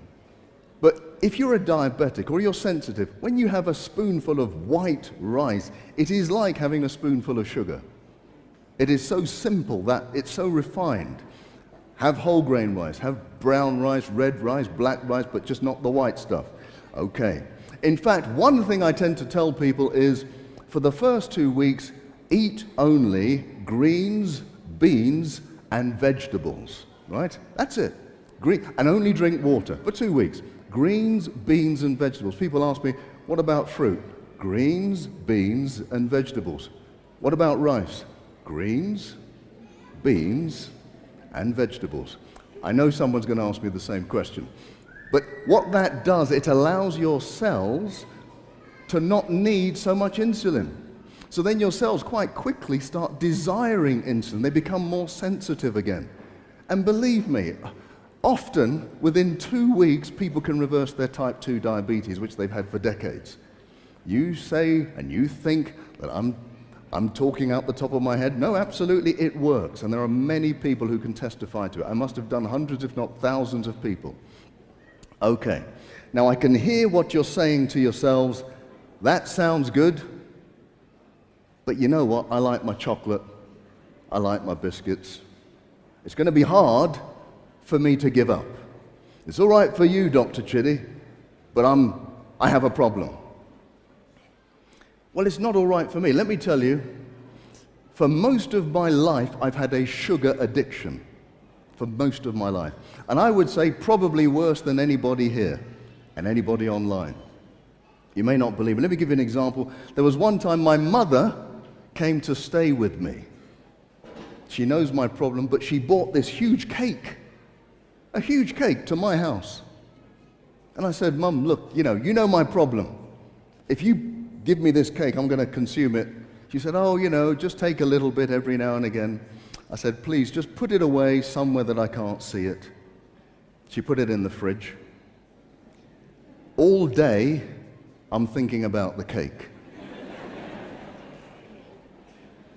I go to bed. I'm lying on my bed, thinking about the cake. I can't sleep. I said, well, how am I going to get to sleep? I had a bright idea. I'll tell you what I'll do. I'll go downstairs and have a look at the cake. And then maybe by looking at the cake, it can satisfy me. I go down, I look at the cake. Well, maybe if I have a very thin slice, I think you know what happened. By the end of the night, I finished the cake. And I blamed my mother. So I have an addiction, so I know how difficult it is. So I've got some help for you. Do you need some help with your addiction? Yes, you do. So I've got some help. It's called the Dr. Chidi method, named after some doctor, I don't know who. But yes, Dr. Chidi method, it says this. Look, if you have this addiction for sugar, the worst thing you can do is say, I must not have the cake. That's the worst thing you can do. Because your brain, like a child, when it's told that it can't have something, it wants it even more. You know that, right? Oh, I can't have the chocolate. You finish the whole thing. The best thing to do is to say, I will have the cake, but I will have it in half an hour. Even I can wait half an hour. At the same time, eat something like an apple. You eat the apple, you digest the apple slowly, it releases sugar slowly into your system. After half an hour, you have enough sugar in your system to help you overcome that desire for the cake. I can see what you're thinking. After half an hour and an apple, I still want the cake. Well, look, if you still feel like that, do the Dr. Chidi method again. Maybe you'll eat 5 apples in a day. That's good, because most of you had to sit down when I said if you could eat 5 fruit and vegetables. Okay, sometimes you may fail at the Dr. Chidi method, but I guarantee you will fail less frequently than if you try to just avoid it. So the reason why it's called the Dr. Chidi method, by the way, is because it stands for something. It stands for don't resist it, choose to have it, but delay it. Don't resist, choose to have it, but delay it. It helps us to overcome those desires. Something else that can help us overcome the desires, but for this I need a victim. I mean a volunteer. No volunteer.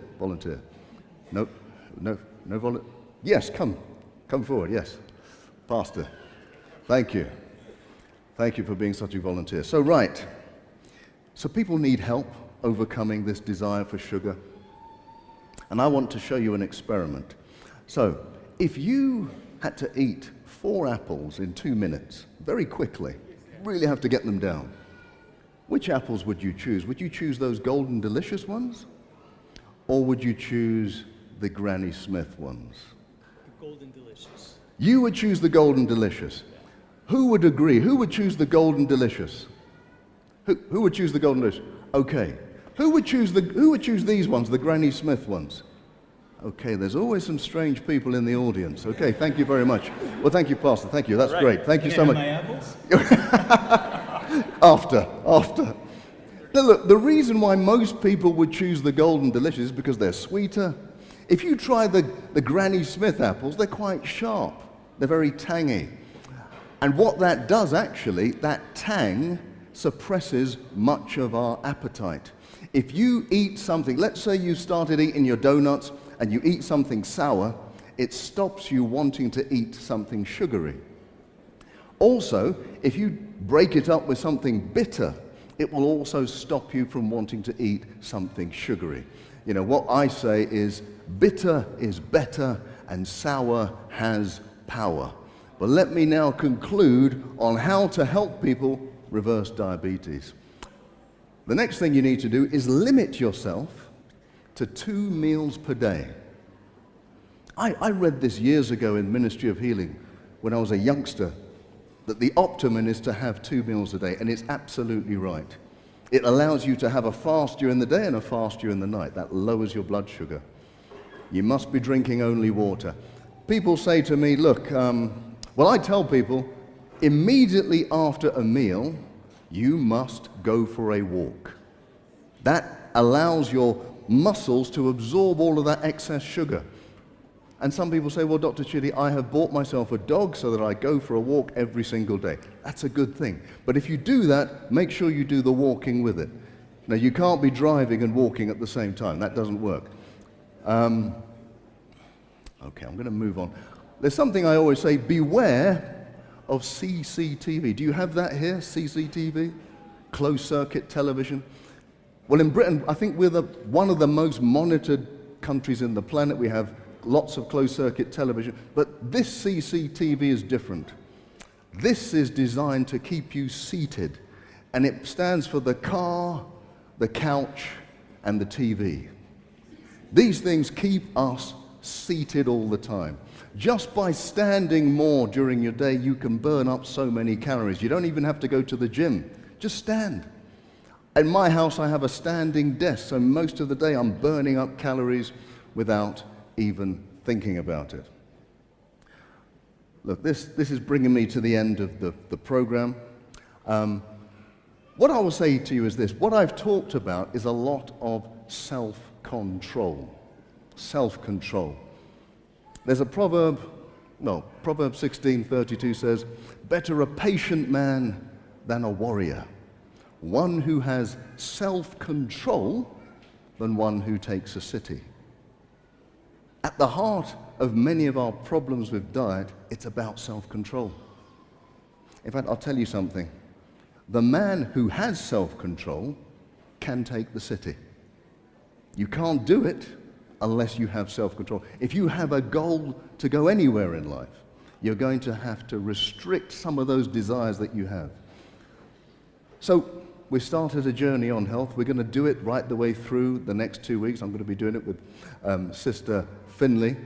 And we hope that by the end of it, you'll all be standing when I say you've had 5 to 10 fruits and vegetables, drinking your water, doing your exercise, and getting enough rest. But until then, I will see you soon. It's been a privilege and a pleasure to be here.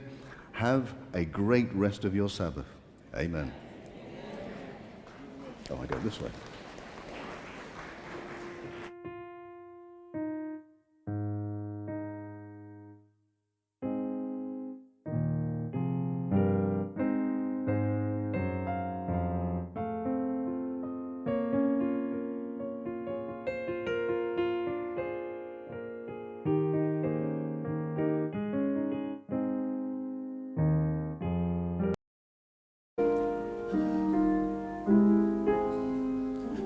Well, hello and welcome back.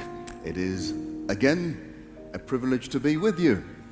And it's a real privilege to be sharing with you some of these health tips that will take you throughout your life. We've been looking at this life colors. We've been going through the different colors. We've done gray, we've done purple, we've done blue. Today we're going to do a very important topic, cancer. It is the green topic. And I am sure that all of us, you at home, wherever you may be, you know somebody who's had cancer. But I want to take you back to the 1970s, and the Premier of China was dying from liver cancer. Now, he did something very interesting. As he was dying, he wanted to find out, why are people in China dying from cancer? Very good. On your deathbed, you want to find out how can he help the rest of his nation. So what he did a survey right the way throughout China. And you know, one of the great things about having a totalitarian system, everybody had to answer the questionnaire. No one was allowed to say no. So they went throughout the whole of China. This is the largest study that's ever been done on human beings about health. It's so big that it took over 880 million people were involved. The study was so large that over 650,000 researchers were used. I mean, if you had a study that just had 650,000 subjects, that would be big. But this was the number of researchers. And what did they find out? They discovered that when you go throughout China, there are different rates of cancer in adjacent places. Some places had incredibly high rates of cancer like we have in the West, in America, in Europe, like 1 in 3, 1 in 2. But right next door, people had very low rates of cancer, almost no rates of cancer. 1 in 100,000, 1 in 200,000. And they scratched their heads and they said, well, what is going on? They did more experiments, more tests, and they discovered something. The richest parts of China had the highest rates of cancer. The poorest parts of China had the lowest rates of cancer. They couldn't understand that. They kept doing research work and they came up with some conclusions. Now, this is the China study. You may have heard of it. As I say, the biggest study ever done on human health. And what they discovered, the take-home message was, the more animal fat, the more protein from animals, the greater the risk of cancer. Now, here's something that may surprise you, especially cow's milk. I'll just let that sink in. So cow's milk, they discovered, caused cancer. Wow. Well, let me tell you, all of the researchers didn't believe it because they're all meat eaters, milk drinkers. So they did more experiments. They said, well, look, let's try out this test. And they tested a load of mice. They got 1,000 mice. They injected them with something called aflatoxin. This is a peanut toxin. If you inject a mouse with aflatoxin, all of them will get liver cancer. So they injected them, they all got liver cancer, they all died. Now, the mice's diet, or the rat's diet, is about 20% milk protein. So what they then did, they got a new strain of rats. They reduced the milk protein to below 5%. They injected them with the aflatoxin. None of them got cancer. Okay, I want to make sure you understood this.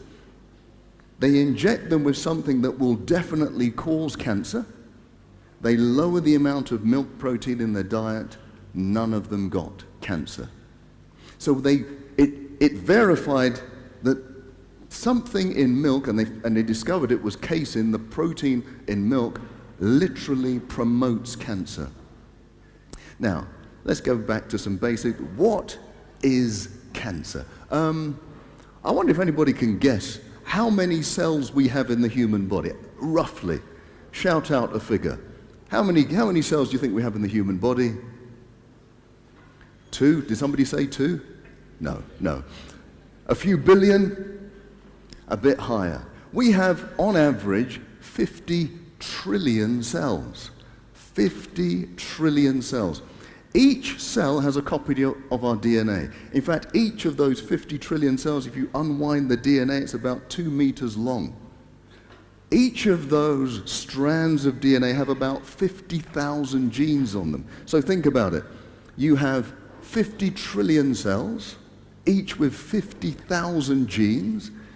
If one of those genes goes wrong, and it's highly likely, right, with that high number, if one of them goes wrong, you can get uncontrolled growth, and that is what cancer is. That cell will continue to divide and divide and divide until you get a lump, and then it becomes a cancer. That's exactly what cancer is. Here's something that may shock you. All of us have cancer. Everybody listening at home, everybody in here, we all have cancerous cells in our body. Now, the reason why we don't have the disease is because our immune system is so well put together that it will discover any emergent cancer and destroy it very quickly. That's the beauty of having a fantastic immune system. That's why we have to protect it.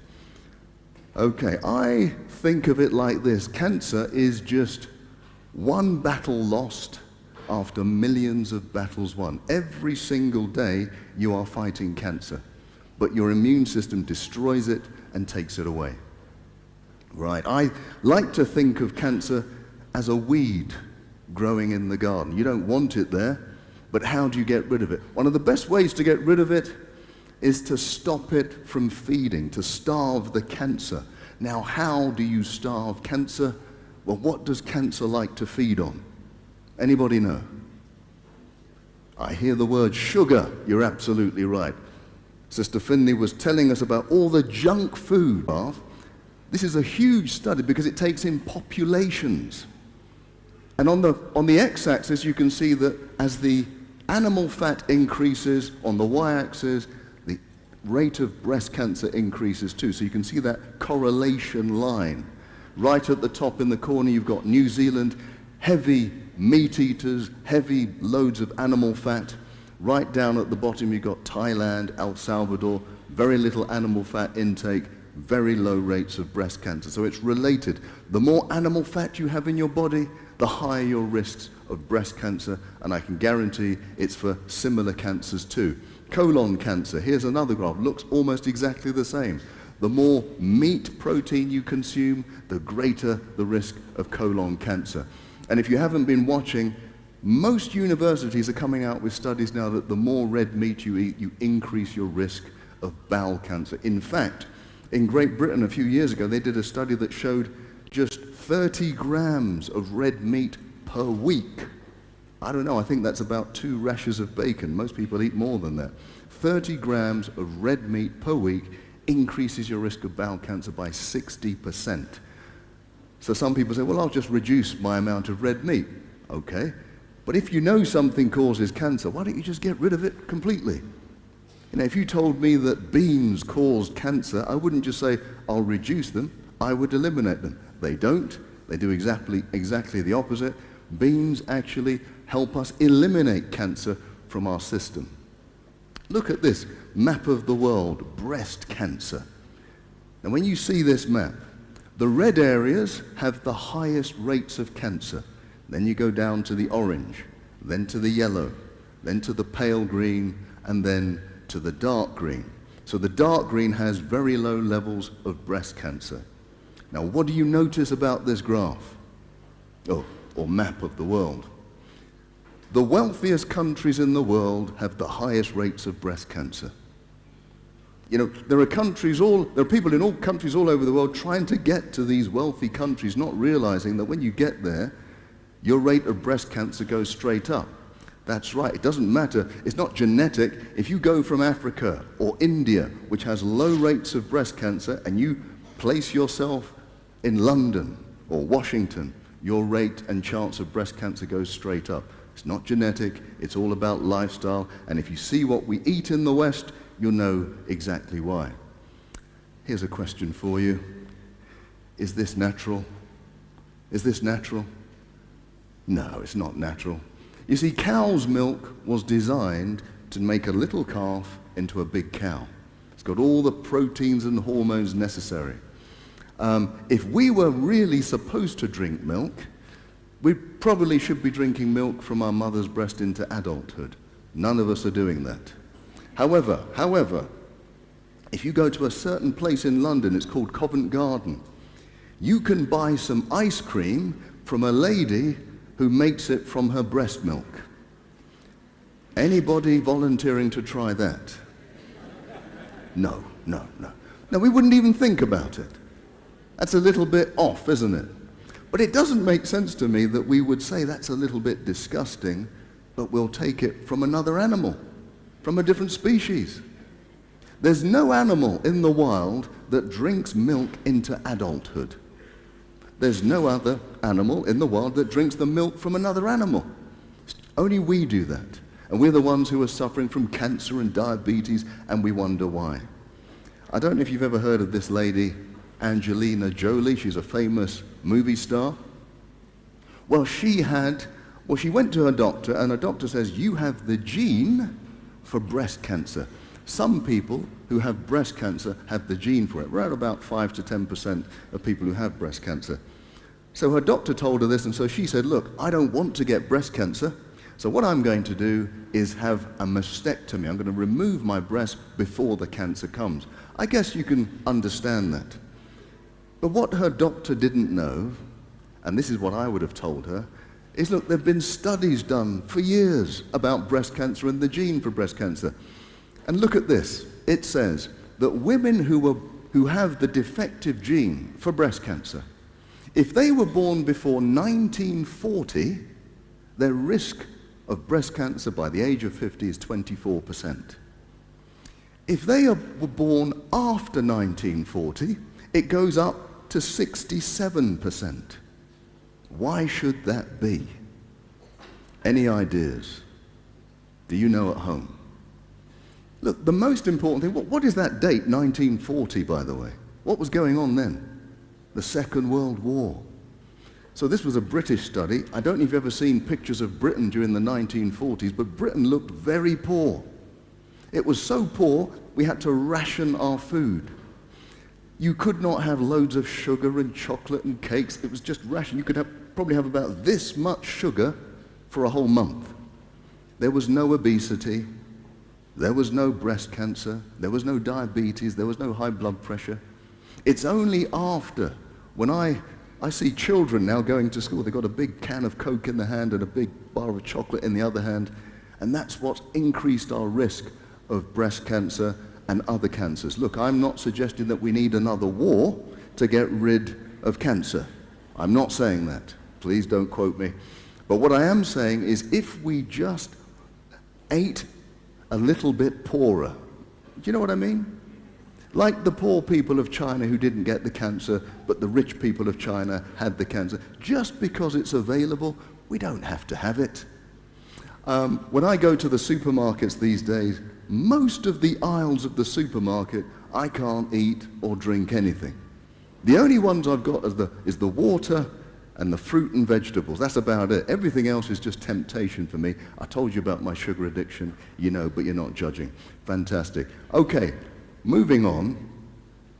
how do I prevent cancer? That's what we want to know, right? Because you know people who've got cancer, had cancer. How can I prevent myself from getting it? Well, you got to listen to Sister Finley. You got to listen to Pastor Ngwaba, what they've been saying over the past few days. Look, exercise, drink the water, have a healthy plant-based diet. Yesterday, Pastor Ngwaba, maybe I should call him Dr. Ngwaba, he was talking about stress. If you deal with your relationships, bringing down your cortisol levels. Cortisol wipes out the immune system. I've said to you that it's the immune system that picks up cancer early. Now, if you're having arguments every night, did you know that your immune system just gets wiped out completely for 24 hours? Now, imagine if you're having these arguments every single night. All of that stress, your immune system goes to sleep. All of these cancers that would have been picked up are now growing and growing until you have the disease. So, what can I do? I would add to that healthy lifestyle. For all of us, we should be on a high level of vitamin D3, especially we as black people, even though we're living in a hot country here, we should have high doses of vitamin D3 because most people get vitamin D from the sun. The sun hits the skin, converts cholesterol into vitamin D, and then it does all of its good work. But most of us don't spend a lot of time in the sun. We go from our air-conditioned home to our air-conditioned car to our air-conditioned office. We're not out in the sun enough. We need high levels of vitamin D3, and I would also add to that a minimal level of vitamin C, 2 grams a day. So adding to the healthy lifestyle, all that has been talked about since we've been here, the water, the exercise, the diet, you need to add these things to improve your chances of not getting cancer. What on earth do I do if I have cancer? Here's the key. And if you know somebody with cancer, this is quite relevant to you. The first thing I will say to you is get some treatment. I've told you over the past few days that, look, you can reverse type 2 diabetes. You can reverse high blood pressure, heart disease. I'll tell you later that you can reverse arthritis and many diseases by following simple steps. With cancer, yes, you'll need lifestyle treatment, but you will need hospital treatment too. Right? You will need to see a professional. If you have a tumor, it will need to be removed.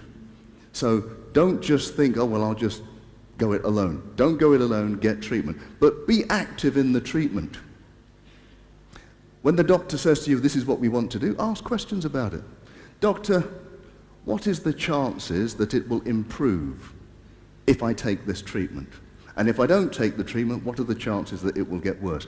They will have those numbers for your cancer for you.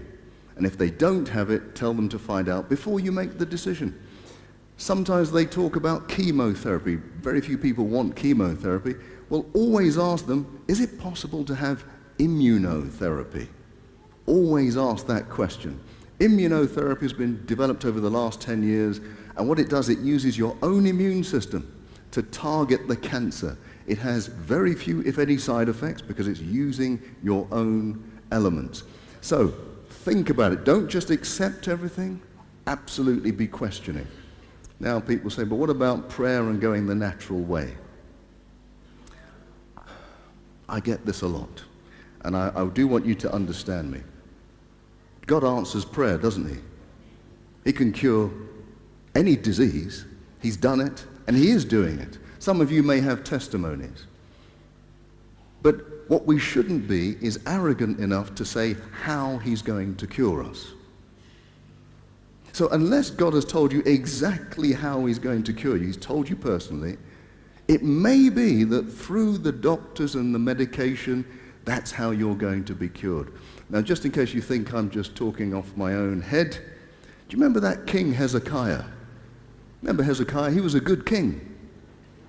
God sent Isaiah to him to say, look, get your affairs in order, King Hezekiah. You are going to die. Not good news.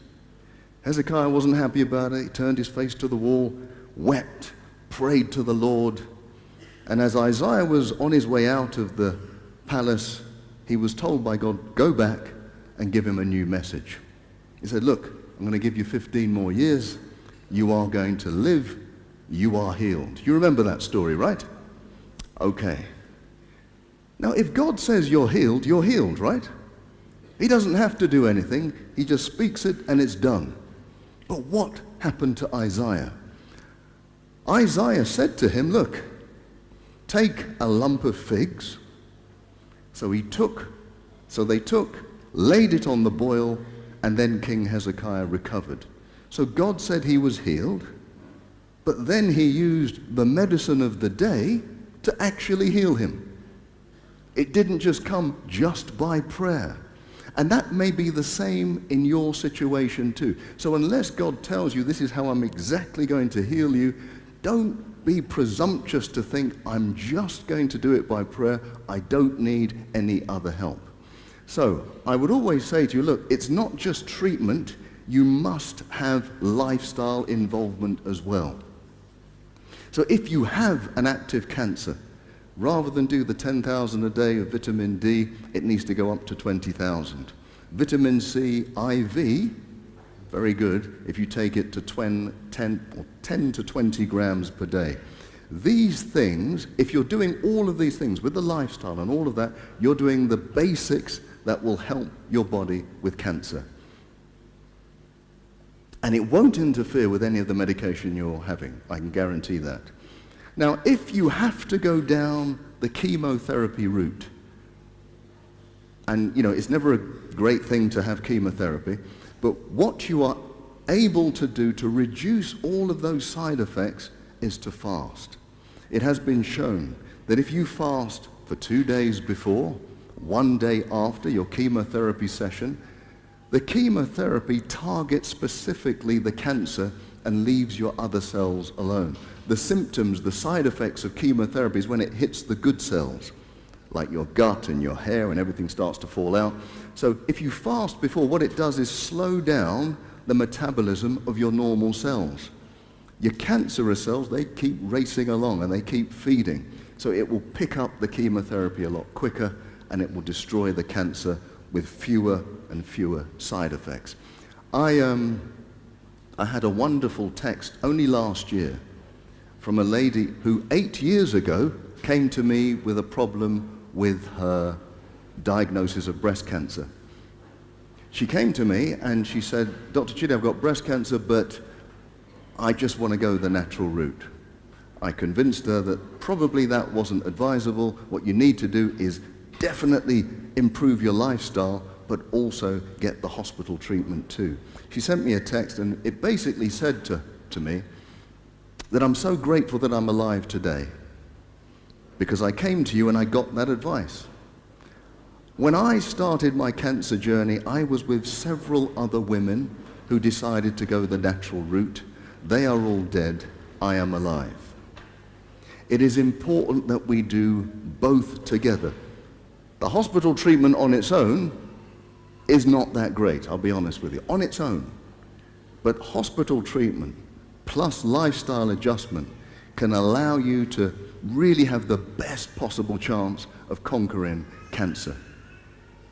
And lastly, what we have to talk about is what we've been talking about throughout the week. Practicing peace and love. Look, you can be eating the best food, doing all the exercise, but if your body is generating all of these stress hormones, you are putting yourself at risk. We're going to have to learn to love. We're going to have to learn to forgive. We're going to have to learn to live and be in peace. If you're able to do all of those things, you are dramatically increasing your chances of survival of cancer and preventing cancer coming in the first place. What I want to do is just pray for you as I end.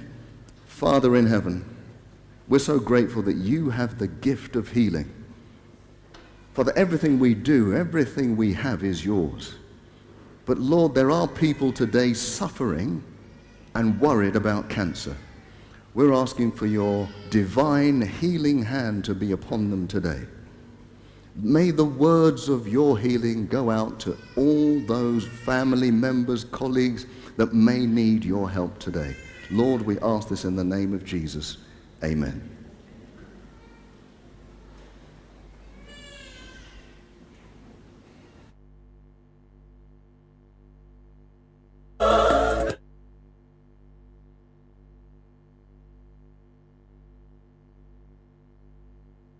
the only animal that drinks milk into adulthood is us, human beings, and we're the ones suffering from all of these diseases. No animal really drinks the milk of other animals in the wild either. So it's something we need to learn from nature about. Instead of constantly releasing that stress into the system, we have to learn, as we said before, to let go of things of the past.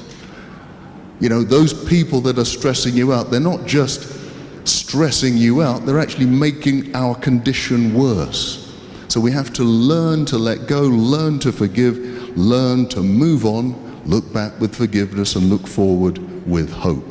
When I see people who have painful joints, the thing they usually want to do is not move. It's too painful, doctor. I don't want to move. When you stay still, the problem gets worse. Whether it's back pain, leg pain, knee pain, if you stay still, the problem will get worse. We always say, motion is the best lotion. It's the best treatment to keep moving. Now you may say, well look, do I have to go through so much pain? Well, turmeric, by the way, can help with the pain. There have been many studies to show that taking turmeric daily can reduce the amount of pain even better than some of the medications that we give. So take some turmeric, get up and start moving. The more you move, the more you will find you're able to move. So get through that pain barrier, but keep on moving.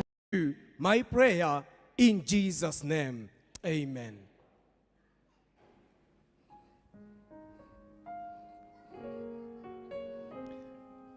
Well, what a privilege it is to be back with you all. And it's great to see so many of you here. I know there are many of you watching online too. It's been my privilege not just to participate, but to listen to all the wonderful messages. I think I forgot my skipping rope today. I'll leave that to Sister Finley. She gave us a great presentation yesterday about exercise. Today, I'm going to be going through this life colors that I've been talking about. Every single color represents a different disease. And today, we're going to be saying R.I.P. to depression. Let depression rest in peace. Right, now look, if you go into the known universe, you will not find anything nearly as complicated as the human brain.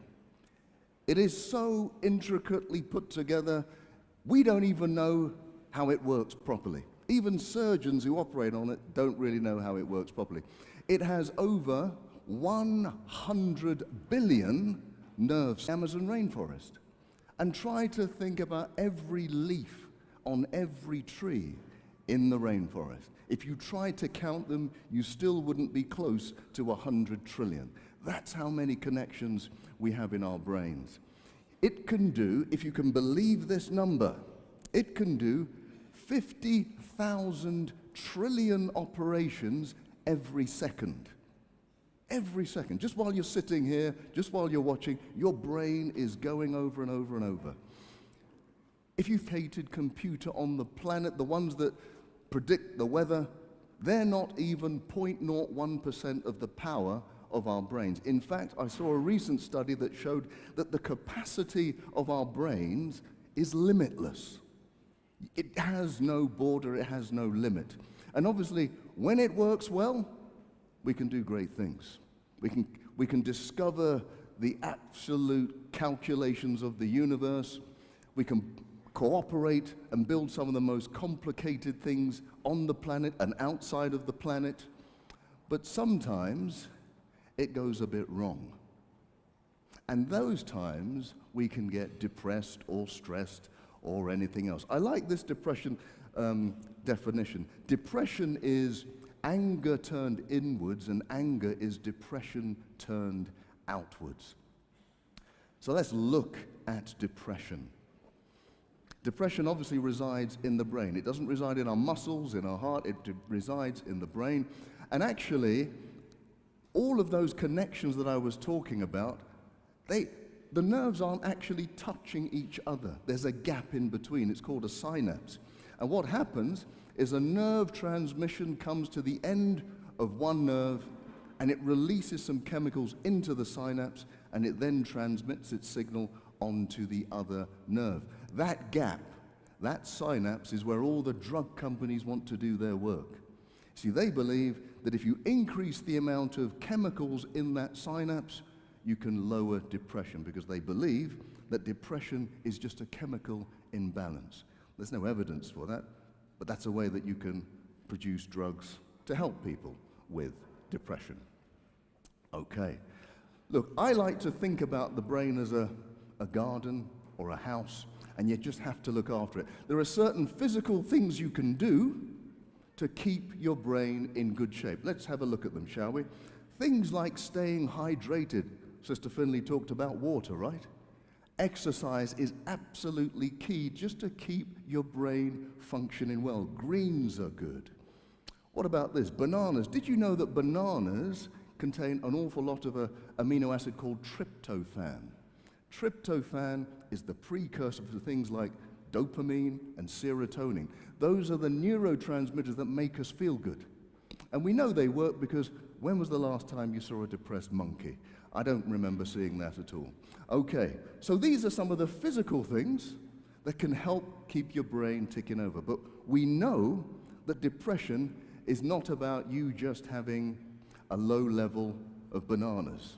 Depression is an emotional thing. Okay, so the thing I first of all say is, if you are depressed, get some help. There are things that can trigger depression. We call them the 4 Ds: debt, divorce, disease, and death of a loved one. If you have any of these things, and we've had Pastor David who's been talking to us about relationships. If you listen to some of the things that he has to say, it can ward off the triggers for depression. The worst thing you can do is hide away and not deal with it, because the depression, a bit like mushrooms, it just grows in the dark. So get some practical help. Now, I often think of depression as really us going into a spiral of self-thought. When you talk to a depressed person, they're talking about their pain, their past, their future. They are constantly thinking about themselves, and it's very difficult to get off of that spiral. In fact, one of the things that can help get off the spiral is exercise. You know, we heard about it yesterday. One of the quickest ways to break that cycle is to go out and exercise. Now, you may feel you're too depressed to do it, but I encourage you, even if you feel bad, get up, get out, have a walk. It's one of the quickest ways to break that cycle. Okay. Now, why do some people get depressed and others don't? Is it in the genes? We always talk about the genes. In fact, you'll find some psychiatrists say, yes, it's a genetic problem. Depression is a genetic problem. But again, like high blood pressure, where is the gene for depression? It doesn't exist. They've never found it. But they keep telling us it probably is genetic. Okay, there are certain things we know that do predispose you to depression. And one of the things is what happens to us as a child. In fact, we talk about it as adverse child experiences. We call them ACEs. They did a massive study, and they realized that the more adverse child experiences a child has, the greater their risk of many diseases, including depression. Look at this. If you have more than 3 adverse child experiences, your risk of lung disease goes up. Now, how can that be? What's an adverse childhood experience got to do with lung disease? Well, if you think about it, if you are now stressed because of your past, a lot of people, they seek out to relieve that stress with cigarettes. So the more cigarettes you smoke, the greater your risk of lung disease. Also, the more adverse child experiences you have a greater risk of depression, obesity, and even suicide. Why am I telling you this? I'm telling you this because we must not judge. We must not judge. You might see somebody who's addicted to tobacco or alcohol, and you think, well, I would never do that. But you don't know where they've come from. You don't know the family they've been in. Maybe if you went through what they went through, you may be worse. It is not our place to judge, it's our place to help. And that's what we're going to do today. You see, the way, when we're children, it determines the way we become adults. There's this lovely poem that says, if children live with criticism, they learn to condemn. If they live with hostility, they learn to fight. If children live with ridicule, they learn to be shy. And if children live with shame, they learn to be or feel guilty. Much of what we're going through today, many of the psychological, emotional problems we have today is often rooted in our childhood, and we can do something about it. Okay, well look, this was a picture of me when I used to take very good pictures. That's me and my mother many, many years ago. And the one thing my mother taught me, which really kind of immunized me from depression, was I had to learn how to forgive.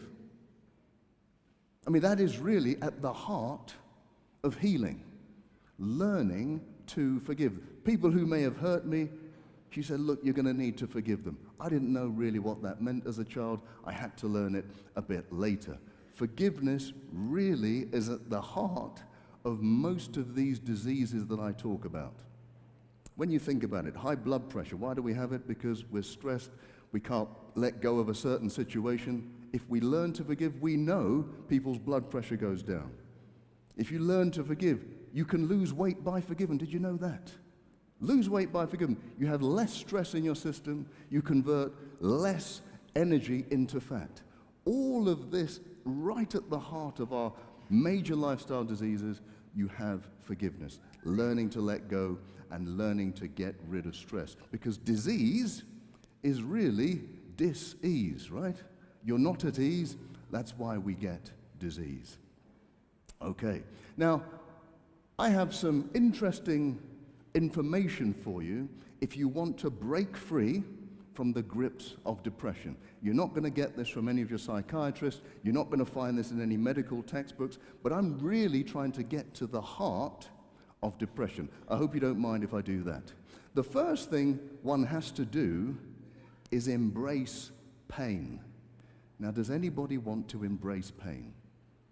Nobody. But what I'm really saying is embrace a little pain so that you can avoid a lot of pain. Let me tell you what I mean. When I was a junior doctor, people had to wait a long time to see the doctors in the emergency department. And I was a junior doctor working in the emergency department. And about 2 o'clock in the morning, this huge guy, about 6'8", full of muscles, full of tattoos, stood up, and I called him forward and I said, "Sir, how can I help you?" He said, "Well, doctor, I've got a little splinter in my finger. I wonder if you can remove it for me." I said, "Yes, of course. All I need to do is take you into that room next door and anesthetize your finger, and I can take that splinter out." He said, "What do you mean anesthetize?" I said, "Well, I have to inject the finger with an anesthetic, and then it won't be painful when I take the splinter out." He said, "Well, doctor, I don't like needles." He's full of tattoos. I don't know how he got the tattoos if he doesn't like needles. I said, "Well, look, that's the only way I can do it. If I can't anesthetize your finger, I can't take the splinter out." He thought about it, and he said, "No, doctor, I'm going home." He went home. 3 o'clock in the morning, went home. The very next day, he came back into the theater. I knew he was in the department because he was screaming the place down. And what happened is that now his finger was the size of his hand nearly. It had blown up, red, bleeding, lots of pus. And what had happened to him is that a little girl had just brushed past his finger and caused him so much pain. You see, by avoiding a little pain, he got so much more pain. And that is exactly what happens to us. We all have issues. We've all got problems in our hearts.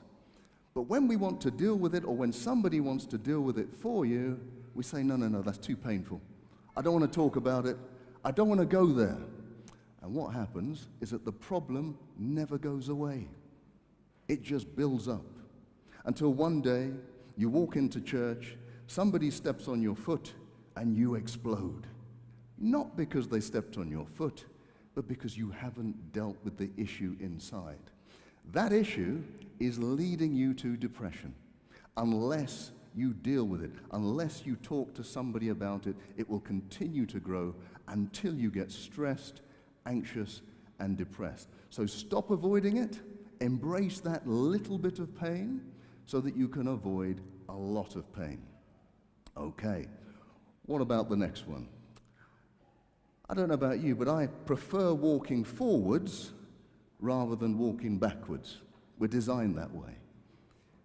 But I think one of the best tools of conquering depression is emotionally going through life walking forward rather than walking backwards. What do I mean? I'm saying that most people are always looking back to when somebody hurt them. You know, that time they stole from me, that time they abused me, I could never forget and I can never let go. I'm always looking back. Well, when you do that, you are trapped. Now, I may get a positive answer to this. I rarely do. But has anybody ever caught a monkey? Has anybody ever caught a monkey in their life? Trapped one, caught one? No one here. Okay, all right. Now, let me tell you, because you may need to find one at one stage, let me tell you how to catch a monkey. You see, monkeys are very intelligent, so you have to be more intelligent. And the best way to do it is to get yourself a container or a box and fill it with the things that monkeys like to eat, bananas, nuts. Seal the box, make a little hole in the box, just so that the monkey can get his hand in. And then you sit back and you wait. The monkey comes along, he looks into the box, he grabs hold of that banana. Now he's made a fist, he's not going to be able to get his hand out of the box. He's now trapped. It never occurs to the monkey to let go of the banana so that he can be free. Now that he's got hold of it, he's never letting it go. He can scream the place down, but he's not going to let go of the banana. And so he's trapped. And that is exactly the same thing as us. When we refuse to let go of the past, Satan has us in his trap. He causes us to stay bitter, to stay angry, to stay resentful. We are in his trap. Our blood pressure goes up, our risk of cancer goes up, and depression is just around the corner, believe me. So what we're going to have to do is learn to say, look, I need to let go of this, not for them, but for my own sake, but for my own health. If I learn to let go, as painful as it may be, I will be the one who gets freed. Number 3, let the seed lead. You know, the Bible says quite clearly that whatever you sow, so shall you reap. Clear. Well, it does remind me of when I was a general practitioner. In fact, I was just training to be a general practitioner. And there was one man who would come into the room every single Thursday and say to me, "Doctor, I'm depressed." Every Thursday morning, 10 o'clock, he would do that.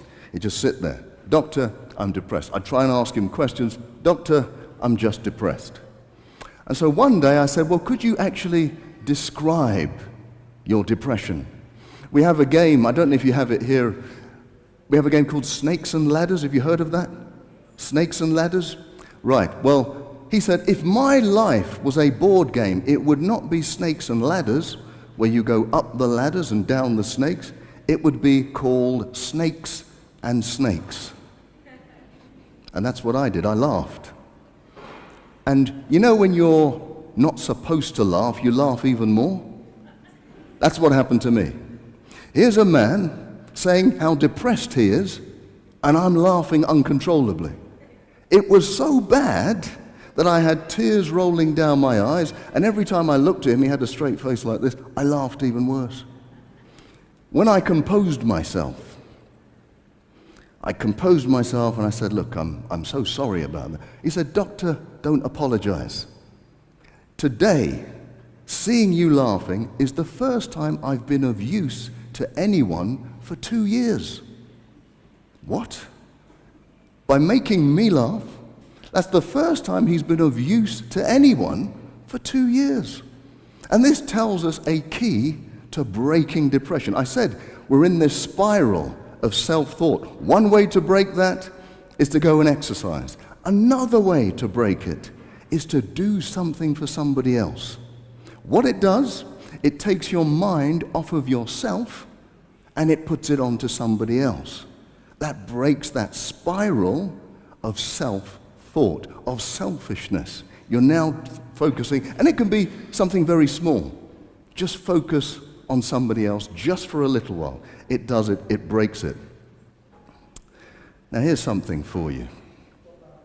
If you want to be free, you're going to have to share your faults. The Bible says in James 5:16, confess your sins one to another that you may be healed. Interesting statement. Now it doesn't say confess your sins that you may be saved or forgiven, because I don't need to confess to you to be forgiven.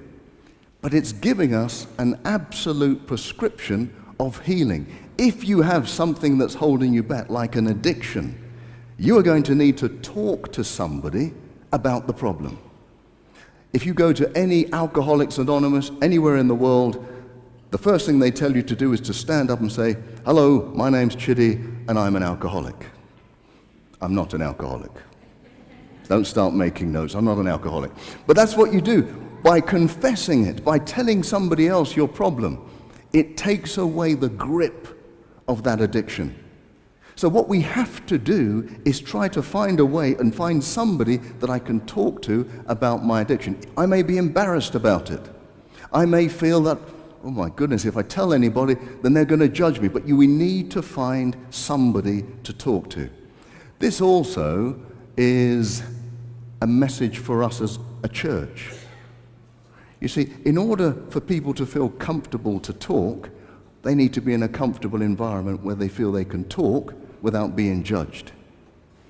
That is on us as a church to make that space for them that they feel they can bring out whatever's going on in their life. Now, they don't have to come before the whole church and confess everything that's going on, but they need to have people that they can trust. When they talk to somebody, they know that it won't go all over the church or all over the country. So sharing our faults is absolutely essential. Everything we do is better if we can do it together. And when we have that level of trust, when we have